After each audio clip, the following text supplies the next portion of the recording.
you want to say, baby, when you're alone in the darkest night? Maybe you can give your ray your open your heart and show your eyes that you can change your destiny. And grow your love, baby. The future is waiting for you. And show your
what you want to say, baby, when you're alone into that gas night.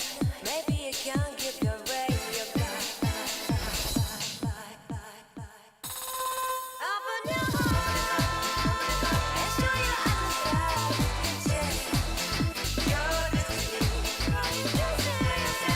destiny. And grow your heart, baby. The future is waiting for you. And show your eyes that you're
sound.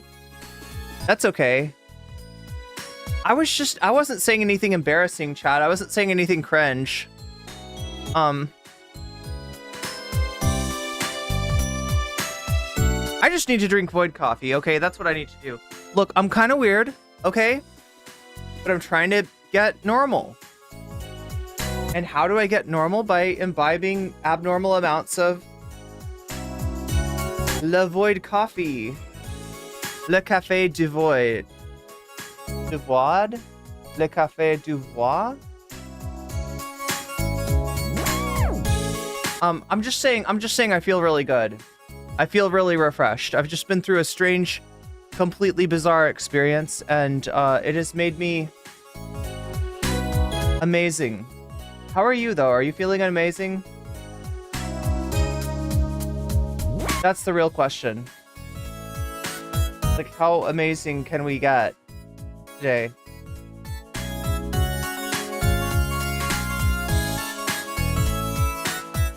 Oh my god, chat.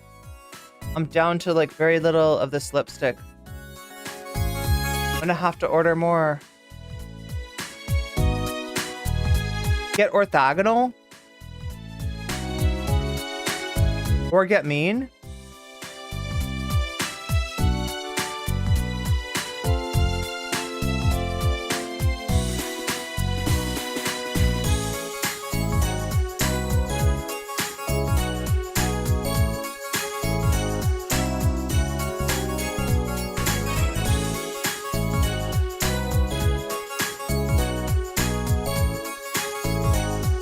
I am truly feeling strange today. And it's a good thing. It's good to be strange sometimes. The music is hitting extra good today. You should have heard how it started out. Like that little record scratch. Kind of unexpected. Where?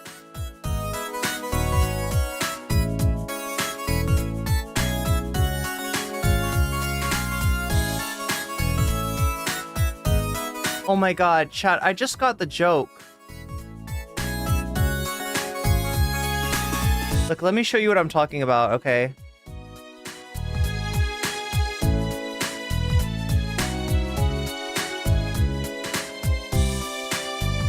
Okay, do you see how her hat says ostrich? I always thought it was strange that her hat said ostrich. Until I realized that it says ostrich because it can't say Kangol. It can't say Kangol. Right?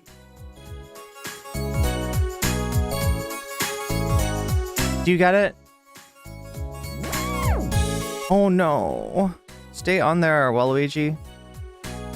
Ken Gull? Waluigi looking extra sus? Yeah, he does. What is up with this guy? Maybe you can sit like this, Waluigi. Yeah, there we go. There we go. That's how you sit. That's how you sit. Yeah, like, I never got the whole time that her hat says ostrich because it can't say Kangol. But it wants to say Kangol. That's what the reference is supposed to be. It's supposed to be a Kangol hat. Oh my god.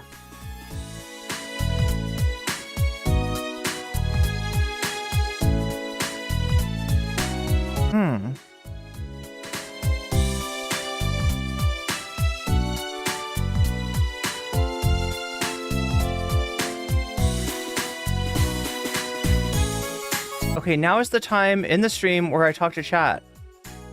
Hi chat, how are you doing? They're eating the cats, they're eating the dogs, they're eating people's pets. Why is it so hot in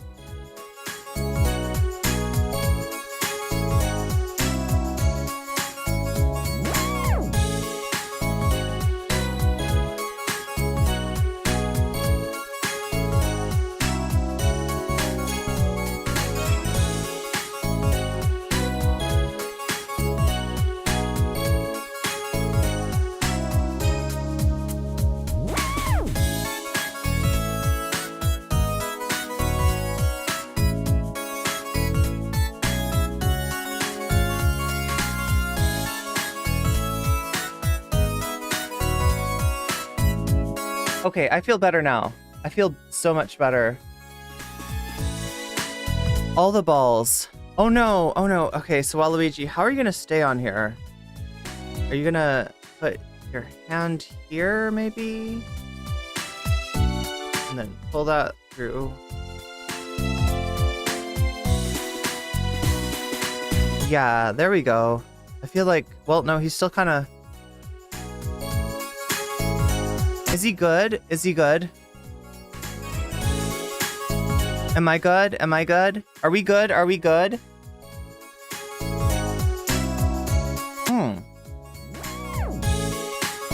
You know who I saw covering the story that I covered yesterday? Actually, like everyone. Actually, everyone. MR covered the story. But, and that's good. That's good. They did a good job. They actually had a guest on to talk about Hannity. Which is important because I feel like that's what a lot of people are missing, right?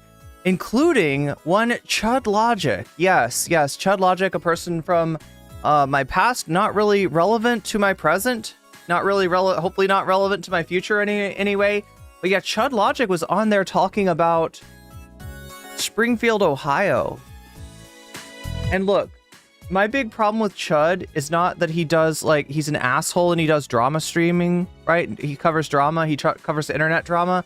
That's actually, I feel like that's his lane. I feel like that's what he should do. I feel like that's his proper place. But when he gets out of that place, when he gets out of his lane, and he tries to cover serious stuff, right? When he tries to cover trans issues, when he tries to cover, in this case, like, you know, issues of race, like, it's a fucking train wreck. When he tries to go back to his roots as a reactionary leftist Twitch streamer, that is when Chud Logic grinds my gears. Yeah, Chud Logic, that's right.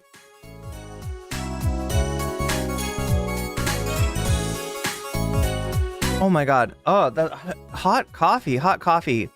So yeah, like, everybody is covering the story that I covered yesterday. And some people really shouldn't be covering it. Some people have got no business talking about it. I thought about chat. I thought about going into motherfucker's Discord and giving him a little debate. Giving him a little bitty debate. But, I don't know. I was too lazy. Also, I don't want to be in his server. There's several reasons. There's several reasons that I don't want to be in Chud's server. But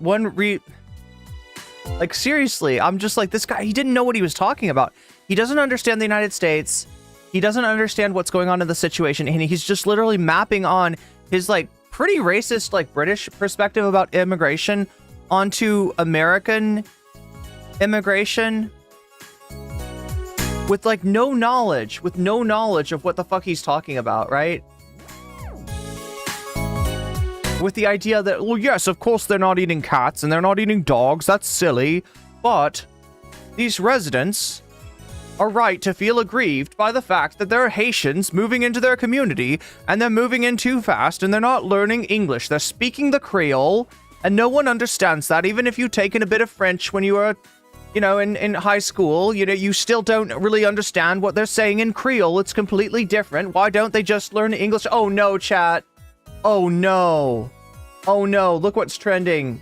Oh no, this is bad. This is really bad. This is what I was afraid of. Thank you, Marianne Williamson. Thank you, Marianne Williamson. Look at this. Continuing to dump on Trump because of the eating cats issue will create blowback on November 5th. Haitian voodoo is in fact real. This is what I was saying, chat, when I said that Americans are bad at racism. Right? Not that the Americans aren't racist. They are. They're bad at it, right? European racism is like it's like a fine wine. Oh my god. I hate that I'm comparing European racism to a wine, but you know, it's not racism if it doesn't come from the racist region, right? Of Europe. But no, it's like American racism is just kind of lazy, right? It's being racist without knowing anything, whereas European, it's almost more disturbing because they know too much. You would think, like, if you're American and you think that racism comes out of ignorance, right? It's just a bunch of really profoundly ignorant people being shitty, right? Then you go to Europe and you meet people who are racist, but they're not ignorant. They're, you know, they should know too much to be racist, and yet they're, you know, just as racist as not more than American. So this is what I'm talking about, right? The eating cats thing is just recycling a meme from anti-Asian racism and using it on Haitians, maybe because Haitian kind of sounds like Asian. I don't know.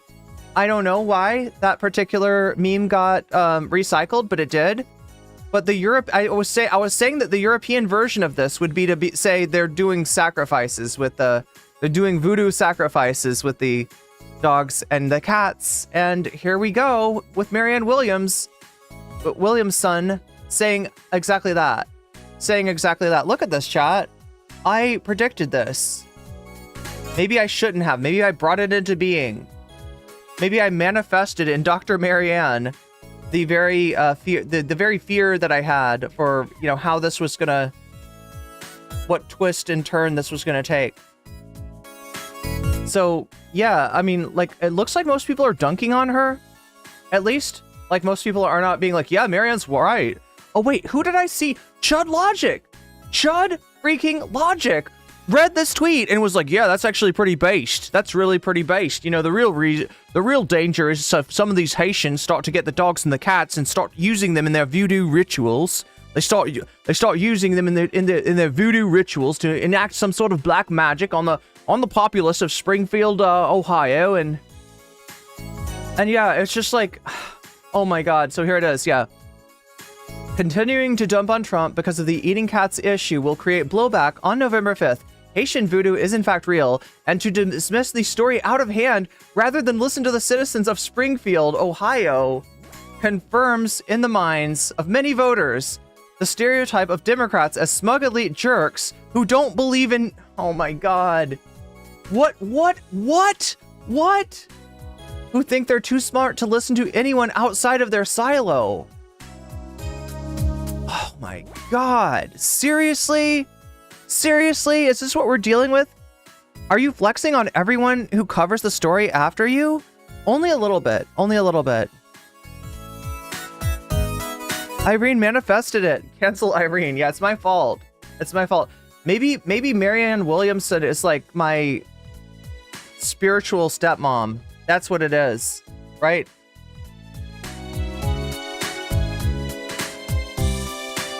But I'm trying to follow her logic, right? So there's no police reports of any sort of nonsense with pets. Pets go missing all the time, and Occam's razor tells you that if a pet goes missing, it's probably because the pet ran away. It might have gotten hit by a car. You know, there's like, you know, you know, there's a million different things, right, that you would go to before, oh, the Haitian family down the street, they clearly ate my cat. Or if you're Marianne Williams, they took my cat and did a ritual with it, or I don't know, used it as a sacrifice, or I don't know where she's going with this, right? But it sounds pretty satanic panicky, actually. What is her angle? Is her angle that that maybe voodoo is? I mean, because you know Marianne, right? She's a crystal mommy. If you know Marianne, you understand that's where she comes from, right? She's like sort of adopted some of Bernie's policies,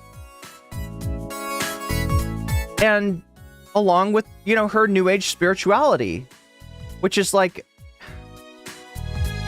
it's what happens when white people appropriate like literally every other culture in the world and like flatten it out and like ruin it and transform it into something that it never was, and then sell it back to you at the new age bookstore alongside Carlos Castaneda books.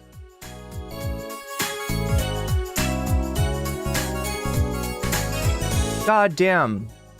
But what does she think that the voodoo angle, like, right? So that's how, right? Because you'd think there would be evidence. You'd think there would be evidence. Like somebody's cat went missing and they found a skeleton and they did some, like, you know, forensics on it, and they were like, oh yeah, it looks like kitchen knives have been used on this, you know, cat. So, and we're trace the type of knife, trace the metal back to like a certain place, and then, you know, prove that you know, this Haitian family ate the cat, or find, you know, DNA evidence on the knives or something like that, right? But no, it's not happening because they've got the voodoo, and they can disappear the bones, they can disappear the evidence because she believes in oh my god, she believes in literal freaking magic. She believes in actual fucking literal ass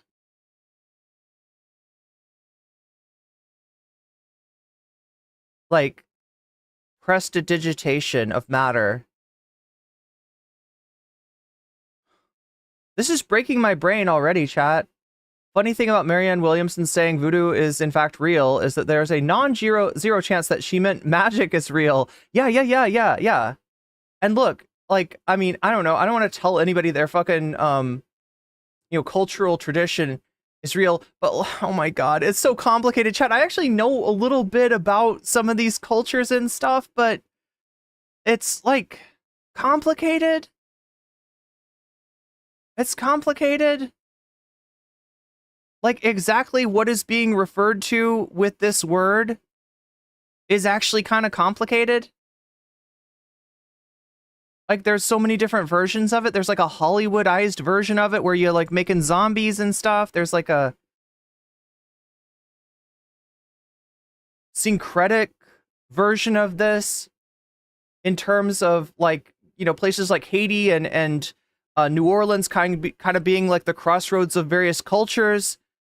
There's like a traditional, like, you know, African version of this. Right, it's very complicated, and I do not think that the American public have the understanding to be able to interpret this nuance. And so, in other words, it's going to get racist, chat. In case I didn't say this already, it's about to get racist in here, and by in here I mean in the United States, and by in the United States I mean in the world. In the world. Okay, what are other people saying about this? Ryan Marino says, just to be clear, implying that all people of a Haitian background practice voodoo. That's correct. That's correct. Not even correct word. It's voodoo. Yeah, there's several versions. Voodoo, voodoo. Yeah. And voodoo. Yeah, there's several different versions of this word, especially to imply that they would be eating other people's domestic pets, even as part of the practice. There is no cat or dog killing. Is just racism. Yup. So this got community noted. I want to see what the community note was.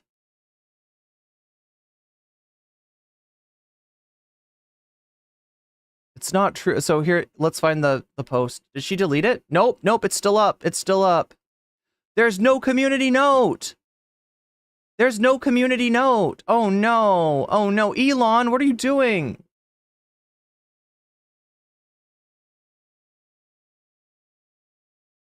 Chat, this is gonna get messy. Assuming the post was real. Oh no, it's real. I found it. Here it is. Here's the post.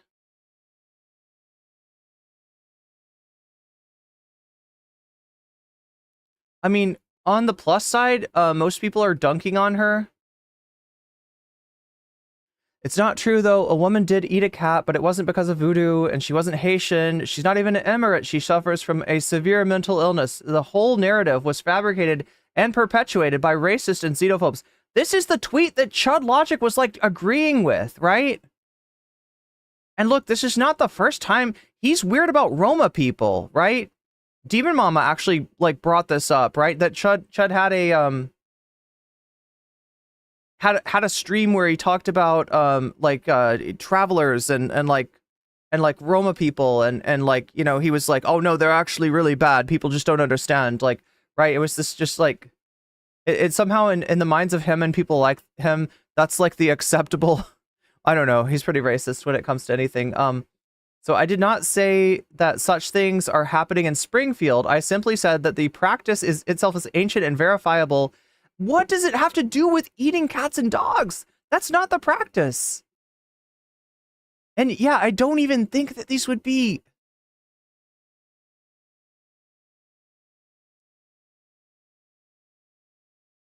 Reputable sources such as National Geographic magazine, see below. My point is that dismissing the stories out of hands is not good politics. My comment had nothing to do with race, Haitian culture in general, or immigrants. Such projections onto my car. Yeah, if you have a problem with her comment, then you're the one who's racist. That's what she's saying. That's what she's saying. Like, already, we've gotten so off track. What's going on? Why does this not have sound? Oh. YouTube! Why are you PooTube?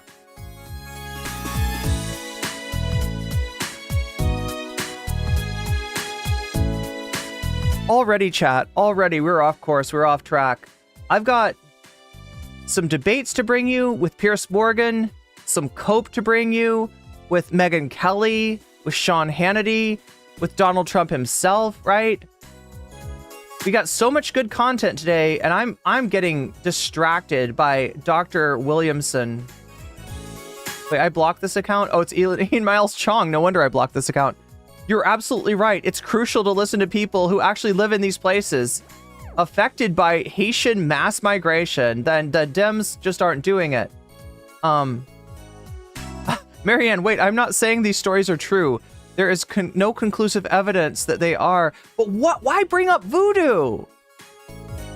Why bring up voodoo? Right? If you want to say that there's a lot of economic, like, privation in the area, and that some of the conflict that's manifesting itself as like racial conflict might be abated by doing something for people's material conditions so they don't like target the other like they're in a bucket of crabs, then yeah, you might be talking sense there. But what the fuck is this? What is this? Why? What is this relevant to? What could this possibly be relevant to? The thing is, she's trying to sell her statement as being less racist than it sounds, but I actually think that it's more racist than it sounds.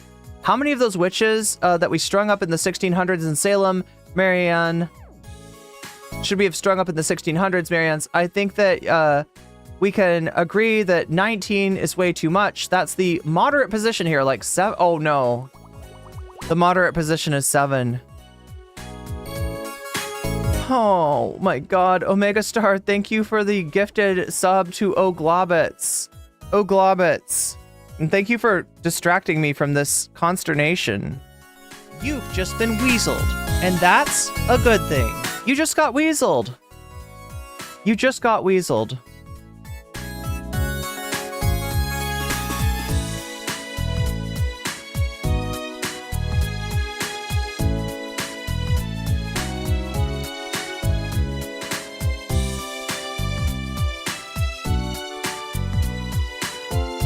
They're eating the cats. They're eating the pets of the people that live there. And this is what's happening in our country, and it's a shame. In Springfield, they're eating the dogs, the people that came in. They're eating the cats. They're eating the pets of the people that live there. And this is what's happening in our country, and it's a shame. In Springfield, This is what I'm talking about, is that Trump's racism is like unintelligent, right? It's ignorant. Marianne's racism is like a little bit more knowledgeable.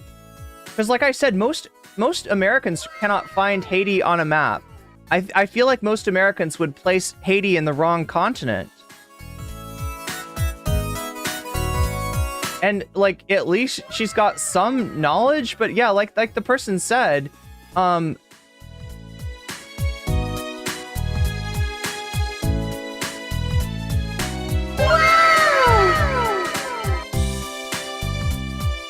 Jonathan, thank you for the 5 gifted memberships. Jim Williams, you've just been weaseled, and that's a good thing. Gaius Fracking Baltar, you've just been weaseled, and that's a good thing.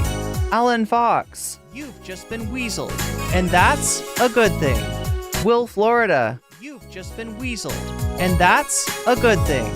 And Just Julie, you've just been weaseled, and that's a good thing. YouTube censored your content? I'm consume the rich before I'll consume a pup. Yeah, that's, I mean, they're probably taste better. It depends on the kind of supplements they're on, doesn't it? Really. But yeah, thank you, Jonathan, for the 5 gifted memberships. Thank you, Omega Star, for the gifted sub over on Twitch. What are we at? We're at 12 minutes before the hour. See, I'm making Hassan noises. This has got me. Oh my God, chat. This is gonna. Everything here is turning me into. You know how Hassan is? Hassan yells at his chat. Like Hassan, I don't do that. Do I? Do I yell at you? I don't think I yell. I might yell at a chatter, especially a chatter in shorts chat, but I don't yell at chat. And I'm afraid that this is gonna turn me into Hassan. Like I'm sighing like Hassan. It's. I just don't know what to say. It's weirdly unsurprising that Marianne Williamson is the one left-willer who's willing to acknowledge the demonic spiritual character of Haitian voodoo. Oh no! Oh no! Shorts chatters deserve it. Sometimes they do. Sometimes they're based. Look, there's some gems. There's some diamonds in the rough when it comes to YouTube Shorts. Okay, I will be the first to admit this. Are you gonna yell at me in chat? I mean, yell at me, senpai. Yes. Wait.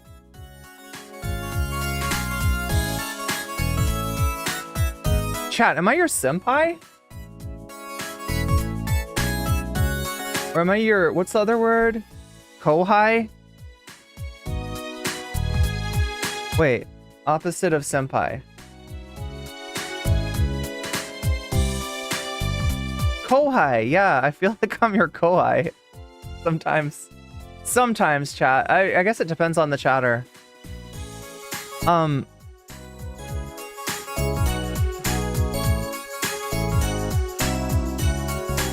My friend, oh no, I'm careful. I'm scared of what that's gonna be.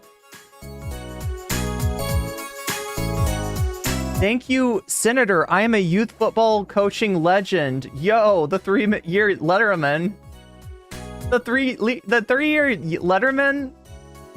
Die-hard Georgia fan. Oh, is that college football, right? Show-stopping Little League umpire. This person has almost 500,000 followers, and they're like a coach and an umpire. They're like a sports dad. Jack Brewer, the former NFL player, has done missions to Haiti for 15 years. He has a powerful message to David Muir and Lindsay Davis about Haitian voodoo culture and animals, as well as human sacrifices. No! Oh no, this is getting worse, chat. Jack Brewer, it's so nice to see you this morning. Great to be with you. So, Jack, I know that you do a lot of work in Haiti. Earlier this year, you rescued 60 Americans from gang violence and the chaos that's overrun that nation. Recently, you also support several orphanages there. This is not... Thank you, Newsmax. I have no interest in insulting the Haitian people. That's not the... But I'm going to insult the Haitian people because this is Newsmax. But Their audio is trash. Yeah, somebody recorded it on their... They recorded their TV. when you heard... I mean, look, it's Newsmax. It's probably, you know, somebody that's, you know, not... How do I say this in a nice way? They have a more advanced, you know, age demographic, right? Than the internet. The president talking about what is going on in Ohio, and then the fact check from David Muir. What was your reaction? I wanted to climb through the TV, you know, and so.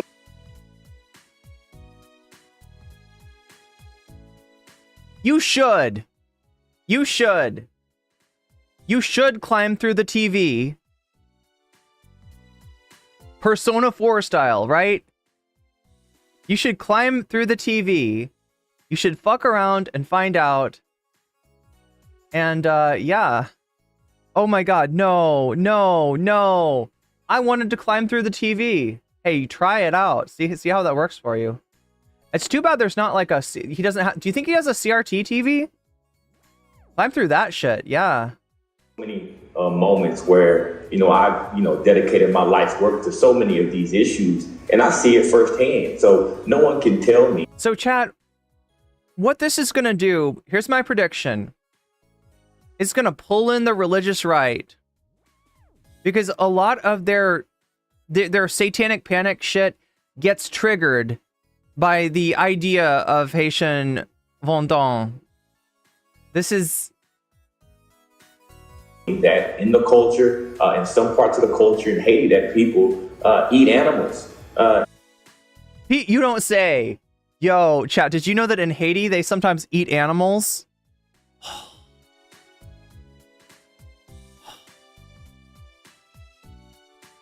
Sometimes eat animals. What is up with that? What is that? Yeah, carnivores, right? Or they eat animals. Yeah. I've never seen any American eat an animal. They're all vegetarians. They're all fruitarians. They're all breatharians, right? Americans don't eat anything. They just take in the sunlight and the breath of the air and the prana. Yeah, they take in the prana. That's what Americans do. And sacrifice animals. You have a big voodoo culture in Haiti that's just rampant. And that's not demeaning to anybody. That's just the truth. And I think at some point in America, we have to get back to the truth. And the fact, if you look at Kamala Harris's face there, she was looking at President Trump as if he was some madman who had lost. That's how I'm looking at you right now. That's Jack Brewer. That's how I'm looking at you right now. His mind. And she sat there and manipulated the American people. Okay, so here's the deal. Here's the deal. As far as the impact on the election, the more that these people start chirping about animal sacrifices and voodoo, the more they're going to alienate people. So this isn't going to help Trump. But we should have maybe a bigger concern should be the welfare of the Haitian people in Springfield. And this is not going to be good for them.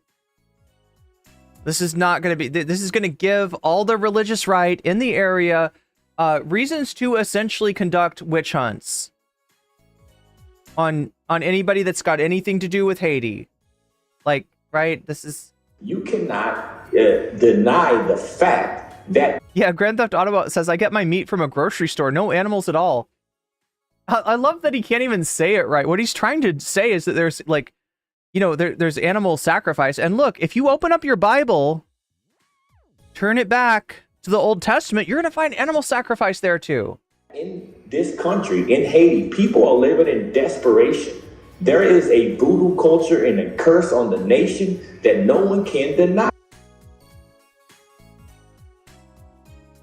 Look, there is a blackballing of that nation for the fact that in, you know, the that more than 200 years ago, they rose up to overthrow the slave owners on that island, right? They threw out the French, they threw out the Spanish.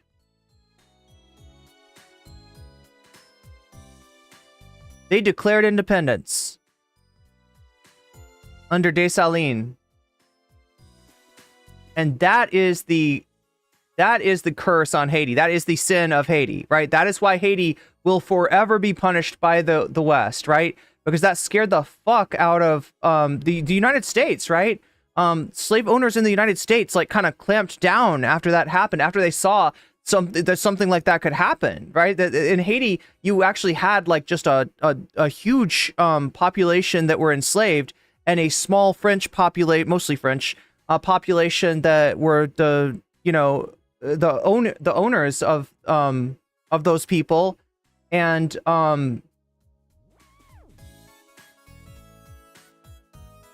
France would not let it go.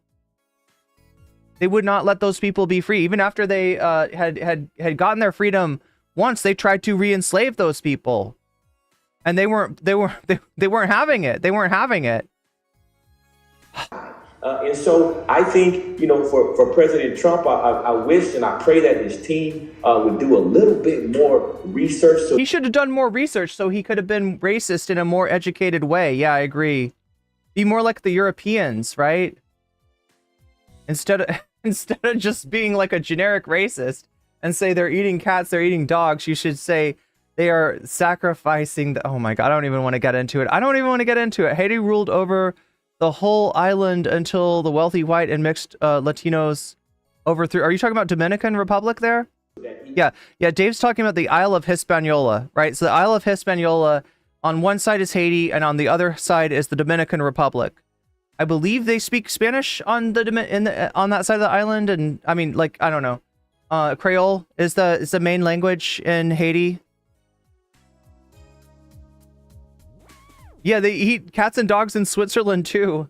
Come back and go against this madness and these responses that she was giving, because you can point to facts. You can point to facts that show that in Haiti, not just are they eating animals, but they're eating humans.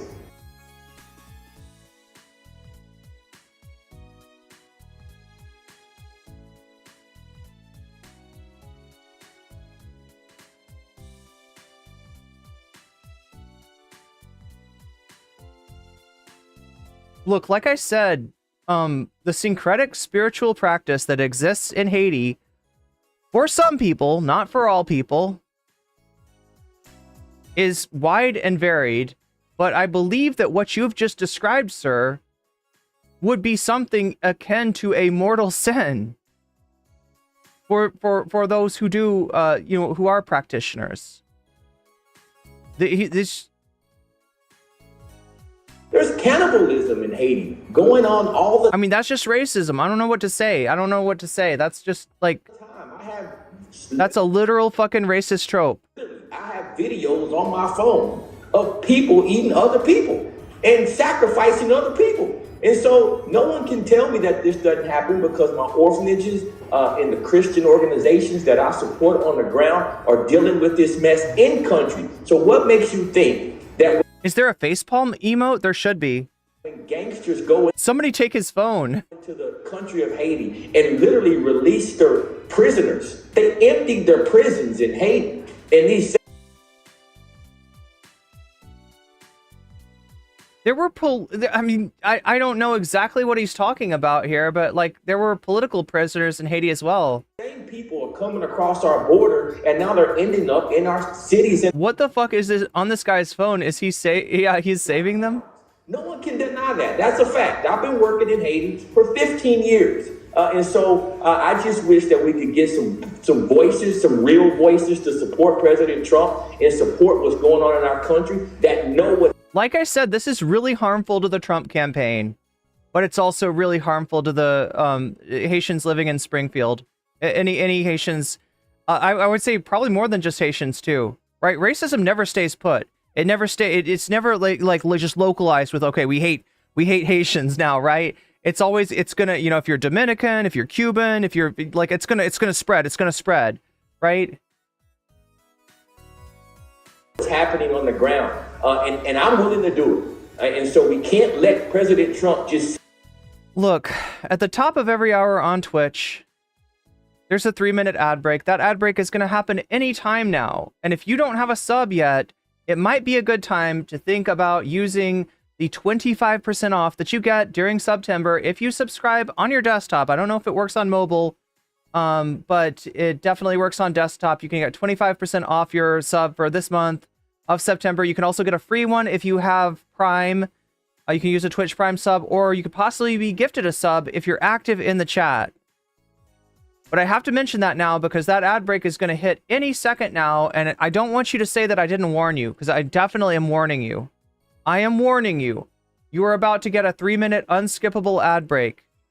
And the only way to skip it is with a Twitch sub of some variety. Sit out there just like a wounded duck and get just massacred by this liberal leftist media. My goodness. He was 1 or 2 sentences away from saying that Kamala Harris was going to do a voodoo sacrifice of Donald Trump on stage. He was like 1 or 2 sentences away from that. Threatening us with ads, right? Well, would you rather have the pre-roll ads or the 3-minute ad break? You know, as bad as it is, it does get us, it does save us from pre-roll ads, right? Those are the ads. Have you ever clicked on a Twitch channel, and right when you come in, you get hit with an ad? Like you're like, oh, I'm gonna watch, you know, so and so, and it's like, nope, you're not. You're gonna watch an ad. That's what you're gonna watch. You're stuck watching an ad. So yeah, we get out of the pre-roll ads thanks to the 3-minute ad break that happens only once an hour. Yeah, Twitch does have a lot of ads. For real. Chat, it's getting worse. It's getting worse. Ellen posted this to allow people to become aware exactly of what 80 represents. Voodoo. What 80 represents? What? Sorry.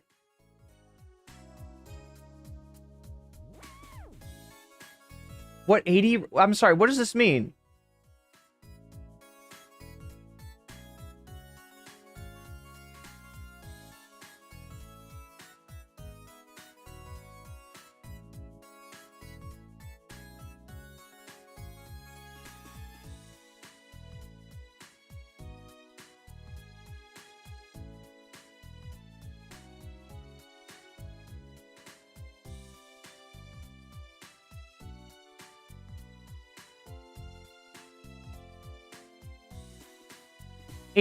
I'm sorry. They're saying Haiti. They're using the number 80 to represent Haiti. What 80? That's what that means, I guess. It's weird though. Look at that. Their name is GOP is gutless. You would kind of common sense, constitutional conservative, MAGA, America first. Oh yeah. Pure blood. Hashtag pure blood. Okay, I don't know what that's about.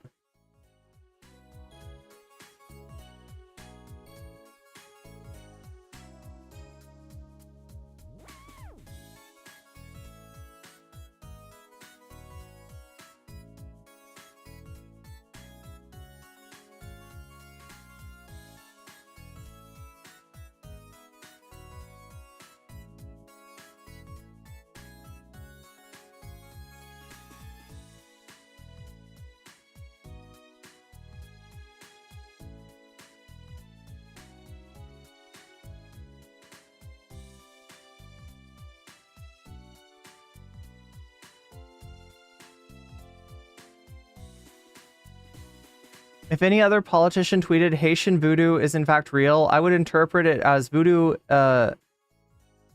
is practiced in Haiti, but in the case, she probably means that voodoo is real and works.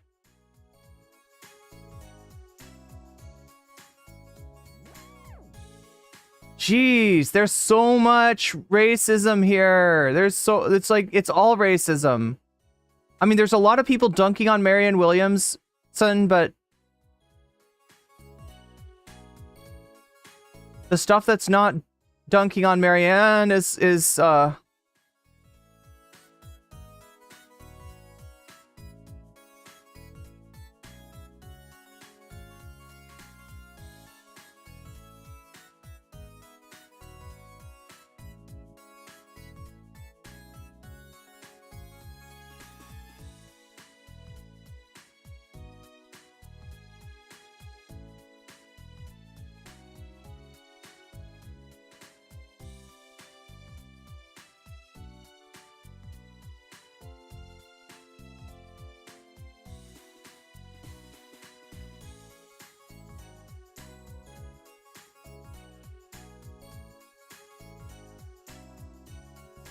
Chat, I'm like having trouble expressing how much this pisses me off.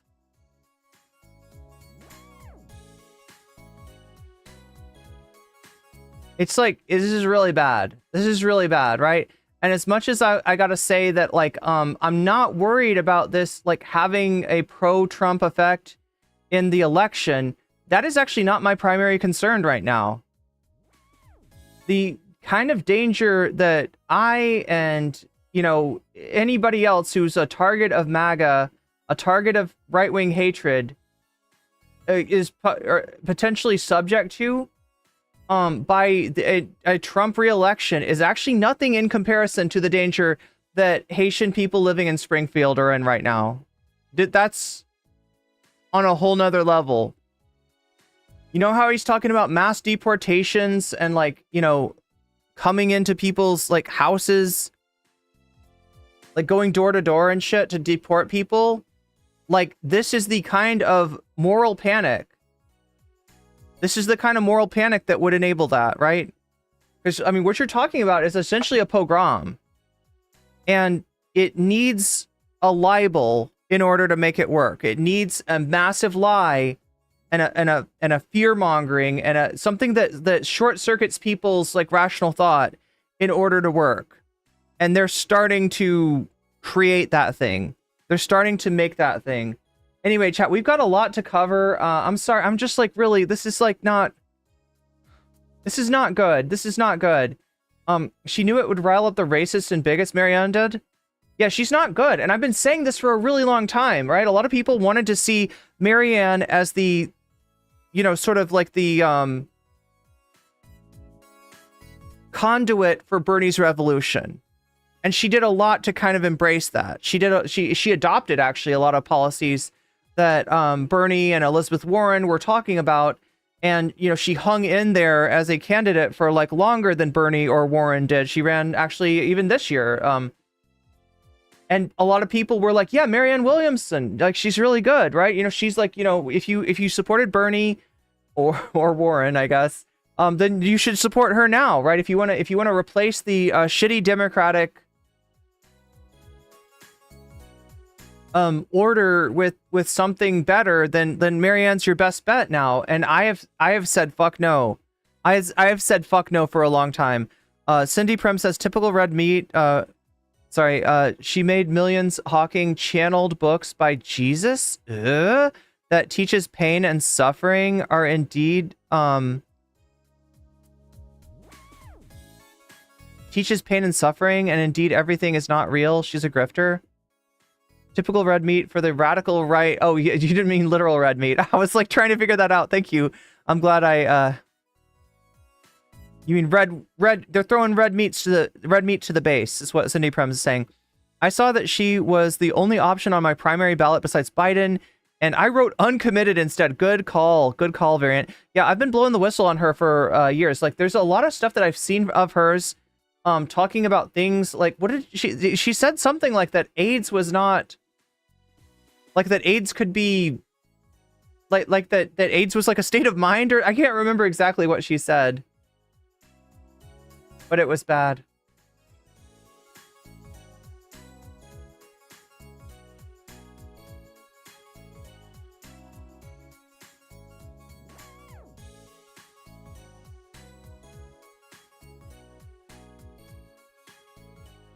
So Owen Jones is trending. Meanwhile, the journalist Lewis Goodall tweeted, I'm told there are several Labour MPs in tears in the voting lobbies when voting for the winter fuel changes this afternoon. Oh, bless them. The little cotton socks, they're so upset. Oh, and they were just like, oh, they're just grabbing money from the bank accounts of desperately poor pensioners who are now going to be condemned to cold and ill health and death. We're not thinking enough about those Labour MPs. What about their hardship? What about their misery? What about their pain? No one's thinking about them right now, are they? They're not thinking about their trauma.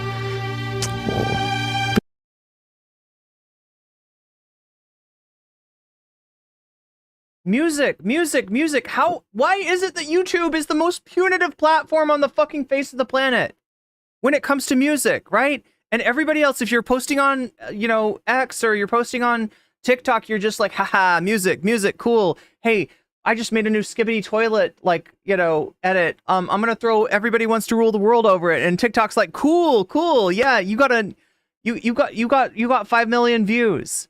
And if I ever did that, I would be banned off of this platform so quickly that you wouldn't even notice, right? I would just be gone. Copyright laws are made to protect profits, not artists. Yeah, true. I need to find out why Owen Jones is trending. But I can't do it by watching a video that somebody put music over, because I don't know if the music is safe to watch.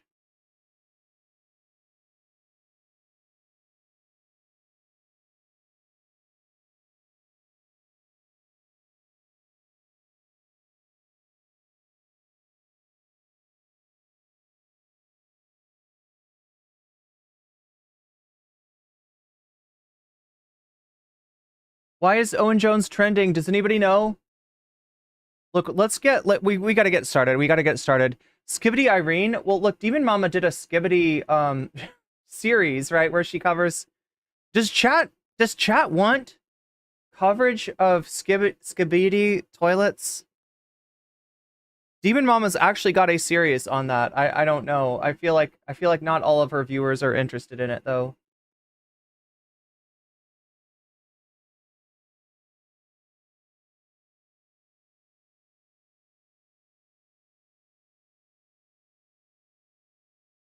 I'm sorry, chat. This is just, it's taking me. You would prefer me not to. Yeah. And yeah, no thanks. No thank you on Skibbity. No thanks. Chat does not want Skibbity. Wait, I do need to put down though, we do have like 2 people contributing to the dono goal so far. It's 6 plus 15, 21. Chat, we're already 21% on the dono goal, and I haven't even said shit about it yet. We did last night.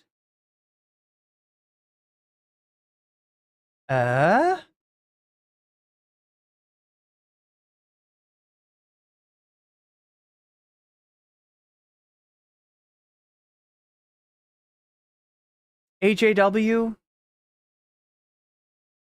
Oh my god, chat, I gotta find something better to put up on the dono goal.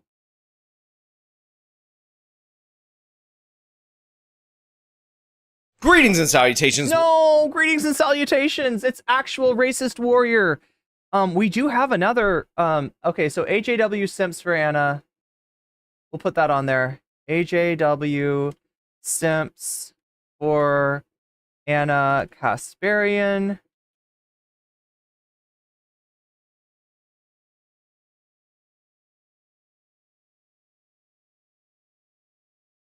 And how about Marjorie Taylor Greene versus Laura Loomer? Can we do that?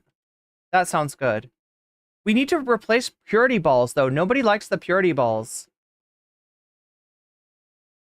What do we replace with purity for the purity balls?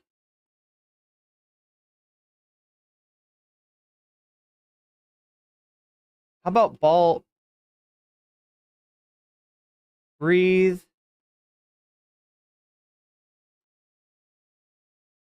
Into your balls.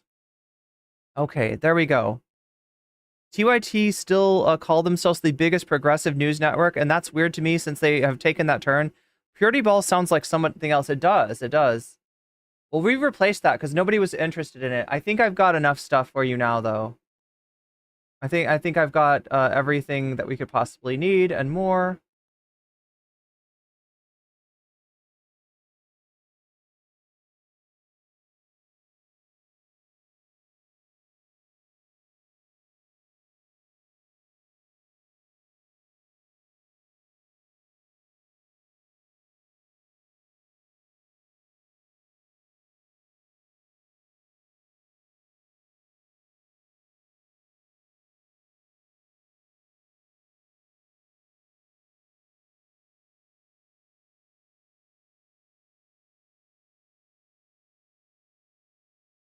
For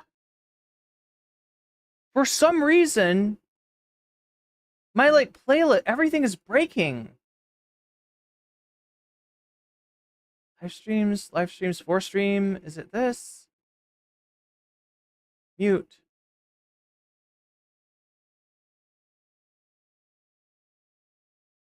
Nope. Chat, I had a bunch of stuff on. I use like playlists on YouTube to like keep track of stuff for the show, but like I put a bunch of stuff on there and it didn't go.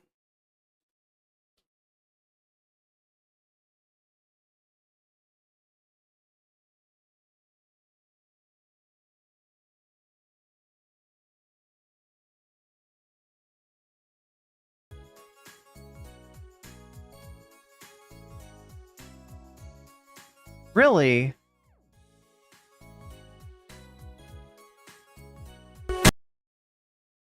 Everything's breaking. I don't know what's going on.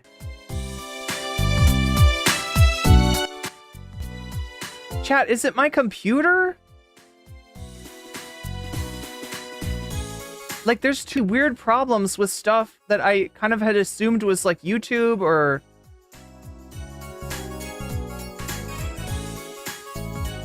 just not going, like, right? It's like I set this up and I say, you know, save it to the playlist, and it's like, ha ha ha.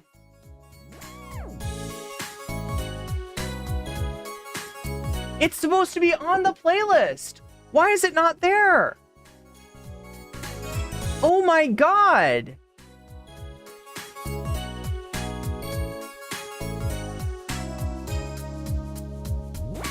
Okay, now it's going.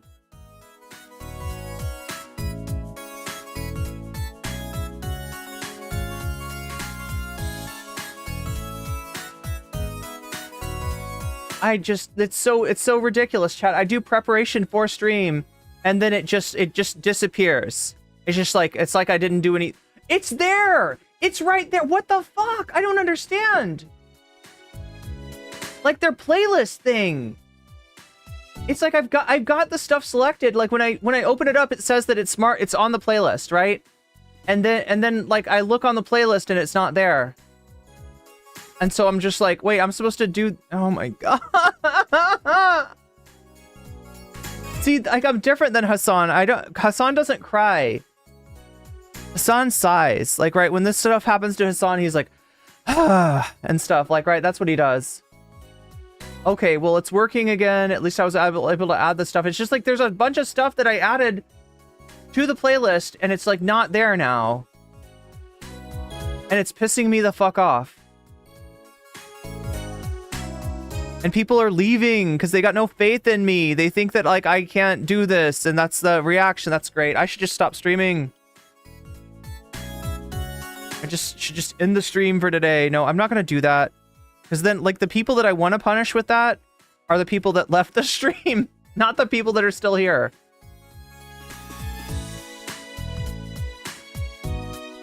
Wait, this is Brianna Wu, leaves the left.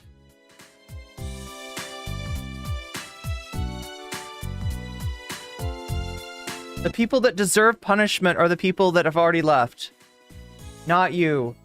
So I'm gonna keep the stream. See, the real punishment, right, is to keep streaming. Haha, that's how we'll get them, chat. Ye of little faith.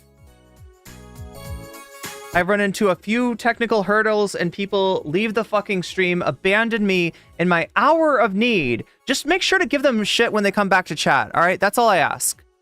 That's all I ask. Give them shit when they come back to chat. Be like, oh, you think you're cool? You think you're okay? You think you're okay with us? You are no longer one of us. You are no longer welcome in chat. Chat will punish you. Spicy chat will punish you. Here you go. Here's your poll. Sorry that I made you wait for it. Thank you for having faith in me. Thank you for believing in me that I'm able to actually stream, even though my computer is like a flaming pile of dog turds at this point. Irene is playing 4D chess, and don't ever forget it. Yeah, that's right. That's right. You know what I'm talking about, Narwhal.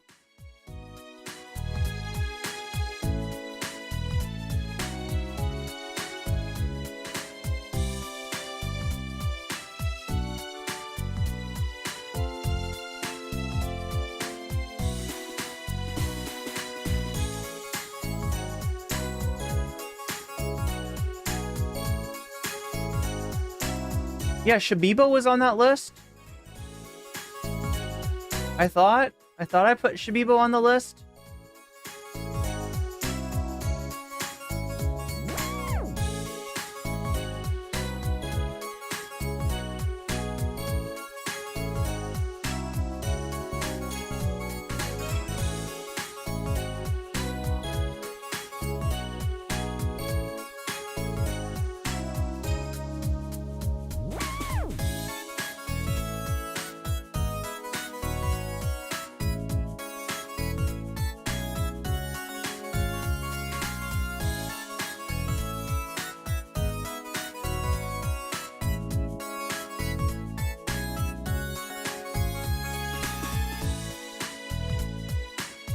Wait, where the other thing that I'm missing is the Taylor. We'll start off with Taylor Swift.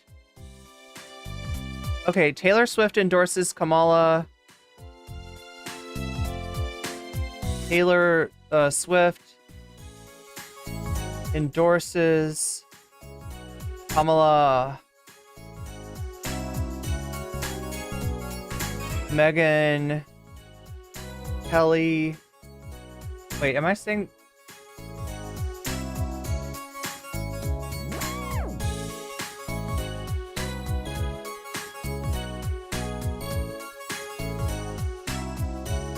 Meghan Kelly...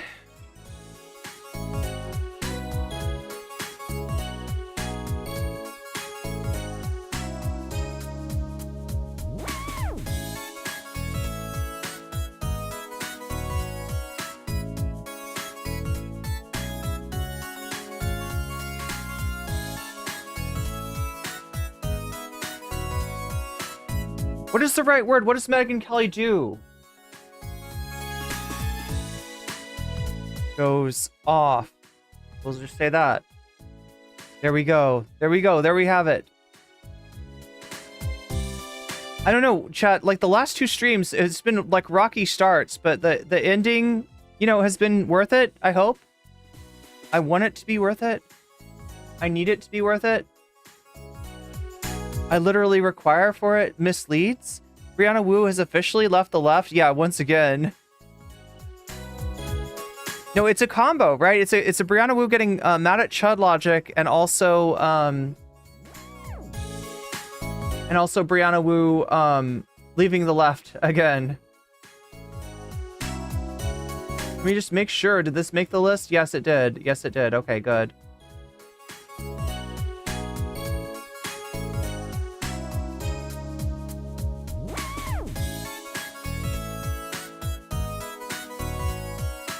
I'm just making sure, chat, because there's a whole bunch of stuff I put on a playlist, and I don't know how much of it stayed on the playlist. Here, I think I have to like literally take it off and then put it back on, like go like that, and then it should be good.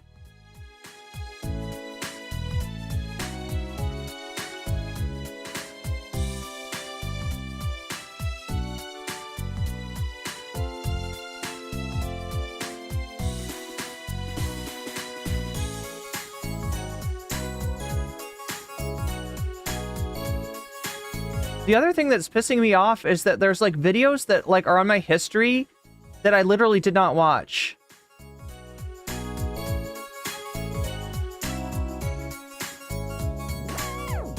Like there's stuff that I did put on my playlist that's not there, and then there's videos that I did not watch that are now like I didn't watch like another Young Turks video, right?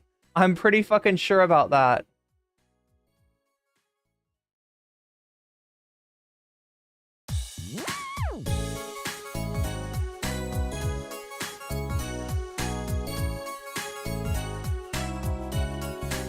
Oh crap, I forgot to cover this Kyle Kalinske going off on Russell Brand and Jimmy Dore.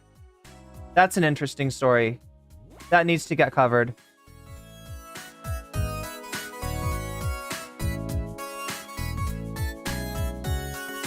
Okay, I think we're good. I think we're okay. I think we got everything that we need. And I can just press buttons and start the stream for real. I'm so sorry, chat. It's just like... I don't even know what's going on. You pick AJW, says Omega Star. And I will be happy to put your money where your mouth is. Adding 6 to AJW Simps for Anna Kasparian.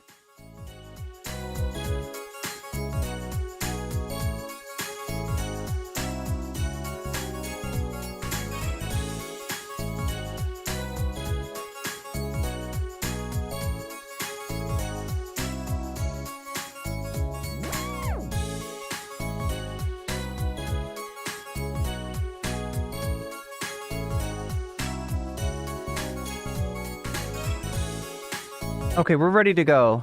We're ready to make this happen. But before I make it happen, I gotta press some buttons. Like that button. Oh god, and the other thing I need to do is show you. That is the AJW Simps for Anna Kasparian video. That's the thumbnail for it, right? Just so you know. All right, so what do we got here? We're at 21% of the dono goal, which is pretty good for starting off, and pretty good considering how I've started off. What a wreck that I am today, chat. So thank you for donating. Those of you who have donated. Also, yeah, so we got Brianna Wu Leaves the Left, which is like an article that she wrote. I fear that progressivism has become the very thing that we fought against. My fellow leftists are betraying our Jewish allies. That's what that content is. That is Brianna Wu Leaves the Left is mostly about. Also a little bit about her getting mad at Chud Logic. I'll throw that in for free. If we pick that, we got breathing into your balls. What is that about? Where's the balls? Let me give you a little example of what the breathing into your balls is all about. This guy is going to teach you. The dance of the testes. Cold energy is being produced in the testes and must be mixed with the other energies of the body, the various organs, until it comes back warm energy. From there, it's your job to move it up. Choose a position and focus on your testicles. With your imagination, you want to will that they rise on an inhale. So there's your breathe into your balls. That's what that's about. We've got MTG versus Laura Loomer. Marjorie Greene is probably more sane than Laura Loomer.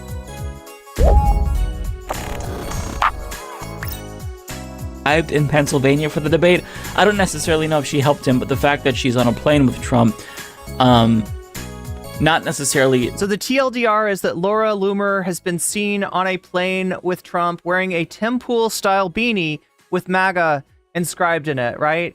And so because Laura Loomer has gotten close to the Trump, other people who want to be close to the Trump but are scorned because, you know, she's bleeding out of her nose, she's bleeding out of I don't even know where, right? Like Meghan Kelly, they're mad, they're jealous, they're too close to Trump, right? And Meghan Kelly doesn't like it, right? So we got that. But also Laura Loomer's being, oh, I'm sorry, this is Marjorie Taylor Greene. I'm mixing up my content. We're talking about MTG and Laura Loomer. We're not talking about Meghan Kelly. I don't know if Meghan Kelly's gone off on Laura Loomer, but Marjorie Taylor Greene has, and actually is calling out Laura Loomer for being racist. And look, when Marjorie Taylor Greene calls you out for being racist, you know you've gone way too far. And indeed, Laura Loomer has this time. So that's what this content is about. Then we've got HAW. I showed you that. I've showed you the breathe into your balls. I showed you the Brianna Wu. This is our bonus content, right? This is our bonus content. This gets unlocked if we hit 100%. We're at 21% now. If we hit 100% by the end of the stream, something will get unlocked. Right now, it looks like chat is voting for Brianna Wu Leaves the Left. It looks like also people are donating for Brianna. No, people are donating for AJW Sims for Anna Kasparian. But not necessarily enough to overcome the lead that Brianna Wu has. There was one other person. Let's see if they're still in chat. Jonathan, if you're still in chat, let me know which of these topics you want to see for bonus content, and I will be happy to put your money where your mouth is.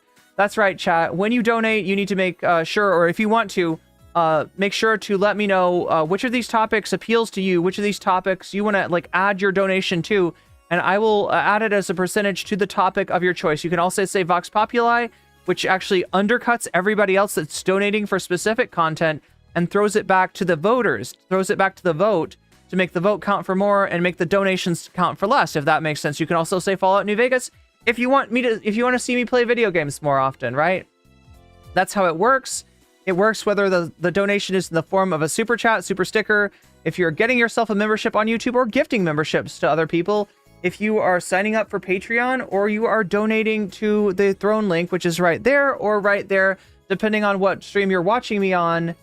That also goes, you can put that money where your mouth is as well. Also on Twitch, any kind of sign up for a sub, a Twitch Prime sub, a discounted September sub, which you can get for yourself for 25% off right now. Or if you're gifting subs to other people, sadly, the gift subs do not get that discount applied to them. But the getting a sub for yourself will be cheaper for this month only. So it's a good time to stock up on subs. There we go. I feel like I've said everything that I need to say. I feel like I've done everything that I need to do. I feel like I need to hit the buttons too. Hit the buttons, hit the buttons, hit the button. Oh my God. Why does that not? Oh, I see. Okay. So yeah, there we go. And, hit this last button. Sorry for it taking so long, chat, to get us going today. But here we are. Here we are. But no, we're not starting with Mike. We're starting with, I believe, Meghan Kelly.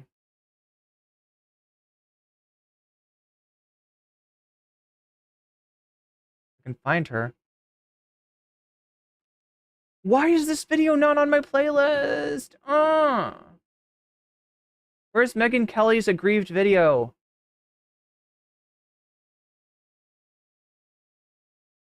There it is.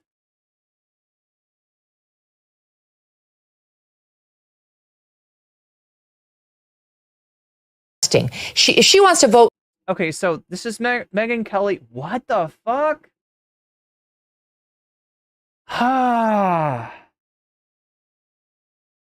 There is more to this than this fucking clip. I'm allowed to. So here we got Meghan Kelly.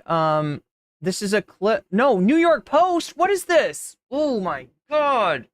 Everything's driving me nuts today. We're just gonna have to search it. Meghan Kelly, Taylor Swift.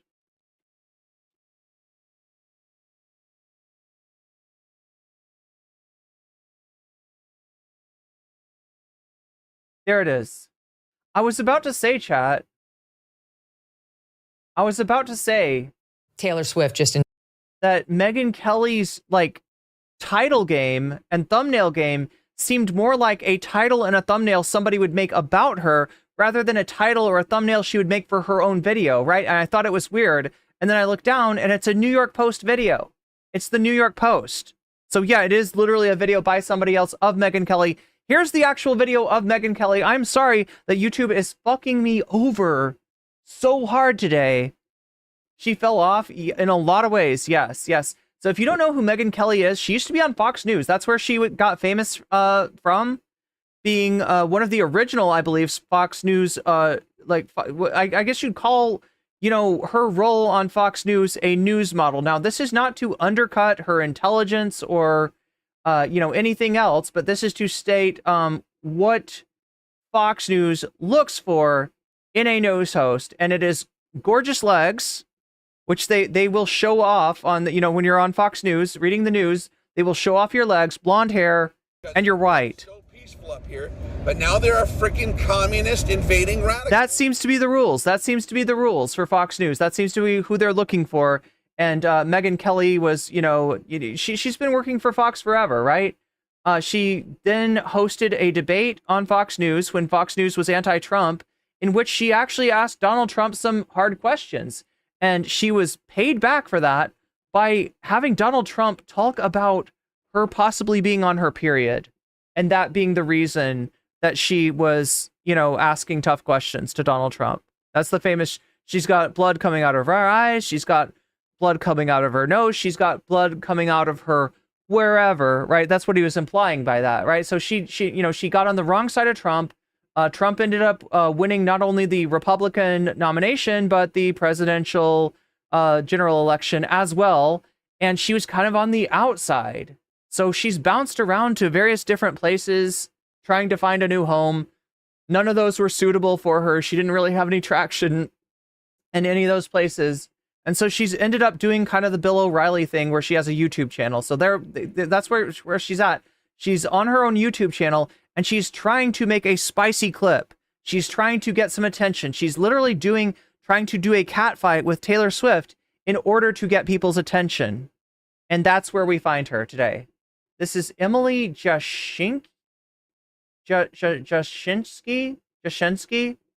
I always forget her last name, but I believe from Breaking Points and Rich Lowry on the right. Endorsed Kamala Harris. Taylor Swift, yeah. She posts a picture of herself with her cat. Would you look at this? How dare she? Bitch eating crackers. You can, of course. Like you can kiss your sales to the Republican audience goodbye, Taylor. Hope you enjoyed them while you had them. And this is what she posts. Like many of you, I watched the debate tonight. If you haven't already, now's a great time to do your research on the issues at hand and the stances these candidates take up. Oh, she didn't sue Fox for sexual harassment. Thank you for reminding me. Yeah, I think she did. She did talk about, though, her experience with Roger Ailes, if I'm not mistaken. Is that right, Chucky? Yeah, Emily. I like her, but I also dislike her. She's better than a lot. She's less annoying than a lot of Republicans, but she is a Republican or a libertarian or something of that nature. On the topics that the GOP hate snark, exactly. Most. As a voter, I make sure to watch and read everything I can about the proposed policies. I'm going to sneeze. Recently, I was made aware that an AI of me falsely endorsing Donald Trump's presidential run was posted to its site, blah, blah, blah. And the simplest way to combat misinformation is with the truth. I will be casting my vote for Kamala Harris and Tim Walz. I am voting for Kamala because she fights for the rights and causes I believe need a warrior to champion them. I think she's she's a warrior. Come out to play. Handed gifted leader. And I believe we can accomplish so much more in this country if we are led by calm and not chaos. Can you imagine it, the Warriors, but one of the gangs is actually K-Hive?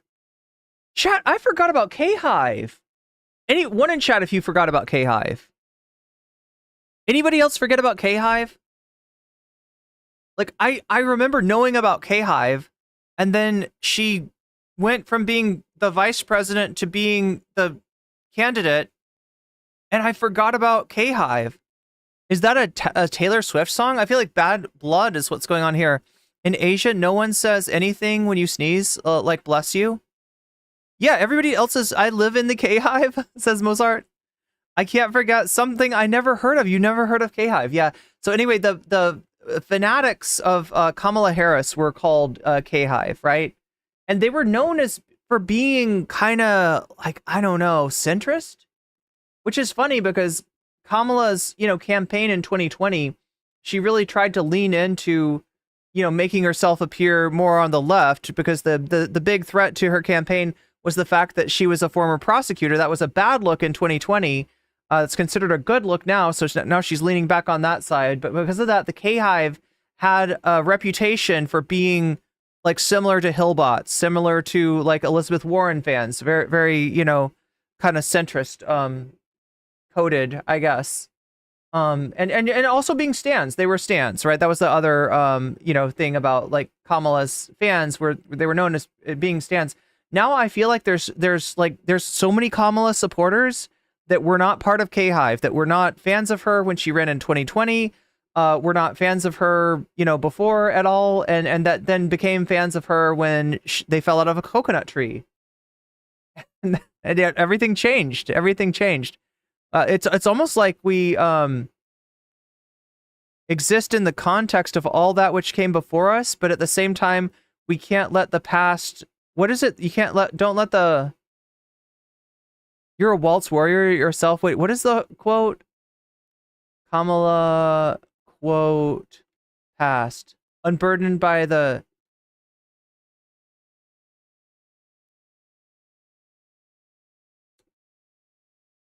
What can be, unburdened by what has been. Yeah, that actually sounds very Marianne Williams. That actually sounds very like Crystal Mommy, but she's not Marianne Williams, son. She's not a Crystal Mommy. I was so heartened and impressed by her selection of her running mate, Tim Walz, who has been. She's mad. Also, look at the subscribe thing. Now, I always thought that Demon Mama's subscribe thing was a little bit cursed. To be real, right? And this is coming from somebody who's been known to use a cat on my own subscribe thing. My own subscribe thing is like a kitty that meows. But Demon Mamas was kind of cursed. It was like a little imp that tries to press the subscribe button, but then the subscribe button disappears and the imp falls down.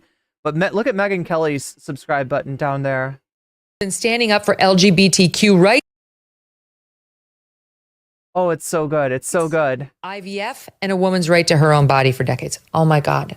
So this woman is fine. So you're mad at Taylor Swift for what? Endorsing Kamala, which you knew she was going to do. If you know anything about Taylor Swift at all, this is not a fucking revelation. This is the most obvious thing in the fucking world, right? And yeah, especially after Trump tries to claim Taylor Swift as an endorser through fake AI bullshit, right? You knew this was going to happen, but you are doing the Destiny thing. Look at this. Look at this. Meghan Kelly's doing the Destiny. This is the Destiny. She's doing the Destiny. Like, right, to show you that she's really mad and her brain has been, this wrecked her. This like broke her. With his plan to take custody of the children from parents who don't want them to chop off their body parts. And that's right. Tim Walz is going to take custody of all of your children. All of your children now belong to Tim Walz. And put them in Minnesota court's custody so the body parts can be chopped off and they can be sterilized outside the custody of their parents. That's what... Excuse me? Excuse me? The body parts can be chopped off and then sterilized? So that you don't have chopped off body parts like out there getting together and making babies? What the fuck is she talking about? Led Taylor Swift to endorse him. Can I tell you something? I criticized her about 6 months ago when she came. Can I tell you something? I don't think that you're really mad. I don't think that this is actual anger. I don't know what you do to get yourself worked up by this, but I just cannot believe that the most obvious thing in the world, which is that Taylor Swift is a supporter of Kamala Harris, and that the reason that she gave was that she likes Tim Walz as well, that this is actually news to you, A, and B, has like pissed you off like you've never been pissed off before. Came out strongly. Or maybe you're pissed off in every single one of your clips because you're like using the Anna Kasparian school of virality. Favor of she went to a fundraiser to raise money for Hamas, supposedly Palestinians, but the group that was doing the fundraising was known to funnel the money to. They were like secretly, let's funnel that money over to Hamas. I believe you're mixing Hamas up with hummus. That the group would sometimes buy hummus for their fundraisers, right? Hummus and chips. They would. I think you're mixed up, Meghan. And I said people should boycott her. It was an offhanded comment. She sounds kind of like an aging alcoholic. People went nuts. Some lunatic dropped a note in my personal mailbox outside my house begging me not to boycott Taylor Swift, as though I have that power. I'm allowed to criticize. You went up against the Swifties. That was your first mistake. Taylor Swift. And I don't give a shit who gets upset. Yeah, you're allowed to fuck around and find out. It's what you're allowed to do. Look, everybody says that I should be able to criticize Taylor Swift, right? Yeah, I should be able to criticize Dream, okay? I should be able to criticize like a lot of people. I should be able to criticize like, you know, really popular like K-pop bands, right? But if I do, I know what's going to happen. I know what's going to happen. I should be allowed to criticize K-Hive. She's mad at stan culture? This is news to you? This is disgusting. If she wants to vote Harris Walz, she can do it all she wants. But she's giving wine mom energy. She's cursing a bit too much for what seems to. Yeah, her emotion does not seem real. Say the reason she's doing it is because of Tim Walz's stance on LGBTQ. F you, Taylor Swift, and F all of the people who want to see these. She's trying to go viral. Wine mom trying to go viral. I don't even think she's a wine mom. I don't think she's on any wine. I think she's like a freaking Adderall mom. Children have body parts chopped off and watch. Yeah, don't fuck with Taylor Swift, Eminem, K-Dot, or Kamala. Sterilized under the age of consent, and then will ride off to their multi-gazillion-dollar mansions, never to think of them again. Emily, we gotta get Meghan Kelly and Anna Kasparian in the same room doing content together and both getting pissed off at the same thing. I don't want to see them fight because that would be like too much. And I'm not one of those people that like is looking for a cat fight. but I want to see them both get mad at something and just like feed into each other, fire each other up. You know what I'm talking about? Like where like Anna's anger and inappropriate, disingenuous display of fake emotions becomes a permission structure for Meghan Kelly to increase her. They're both trying to out viral each other. They're both trying to out anger each other. They're both like, you know, gesticulating wildly over something that is just not really that big of a deal. This is unbelievable. The left. She sounds like Slim Kelly. It's mind. She signed it Taylor Swift, childless cat lady. Oh, how cute. Yeah, I mean, this is exactly, it's not just that she's okay with everything you just described, it's that she actually actively supports it, and yet we can't even get a damn question about things like the radical. I've not seen Emily act like this before. This is not how she is on Breaking Points. I don't know if she feels like she has to match Meghan Kelly's energy, but I feel like this is a bad idea. Cindy Prim says Meghan Kelly has bumped her head. I think she bumped Emily's head too. Or the CNN gender transitions for undocumented immigrants report. We can't even get one question about it, but Taylor Swift is going to get a... That's not a real question. That's not a real thing. That's not an issue that Americans fucking care about. How many elections do right-wingers have to lose, like thinking that right-wingers like are as virulently transphobic as they are, right? How many elections do they need to lose before they get it into their head that most Americans, although they don't understand trans people, are not moved by this like virulent hatred, right? Most Americans are aware of what a small percentage of the population trans people are, and that, you know, these kind of like, you know, witch hunts are they're not successful. Applaud. Thank goodness.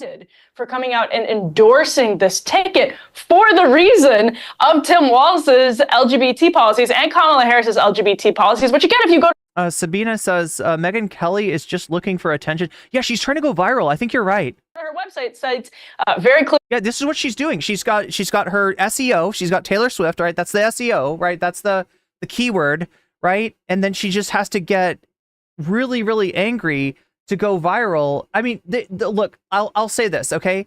It is having...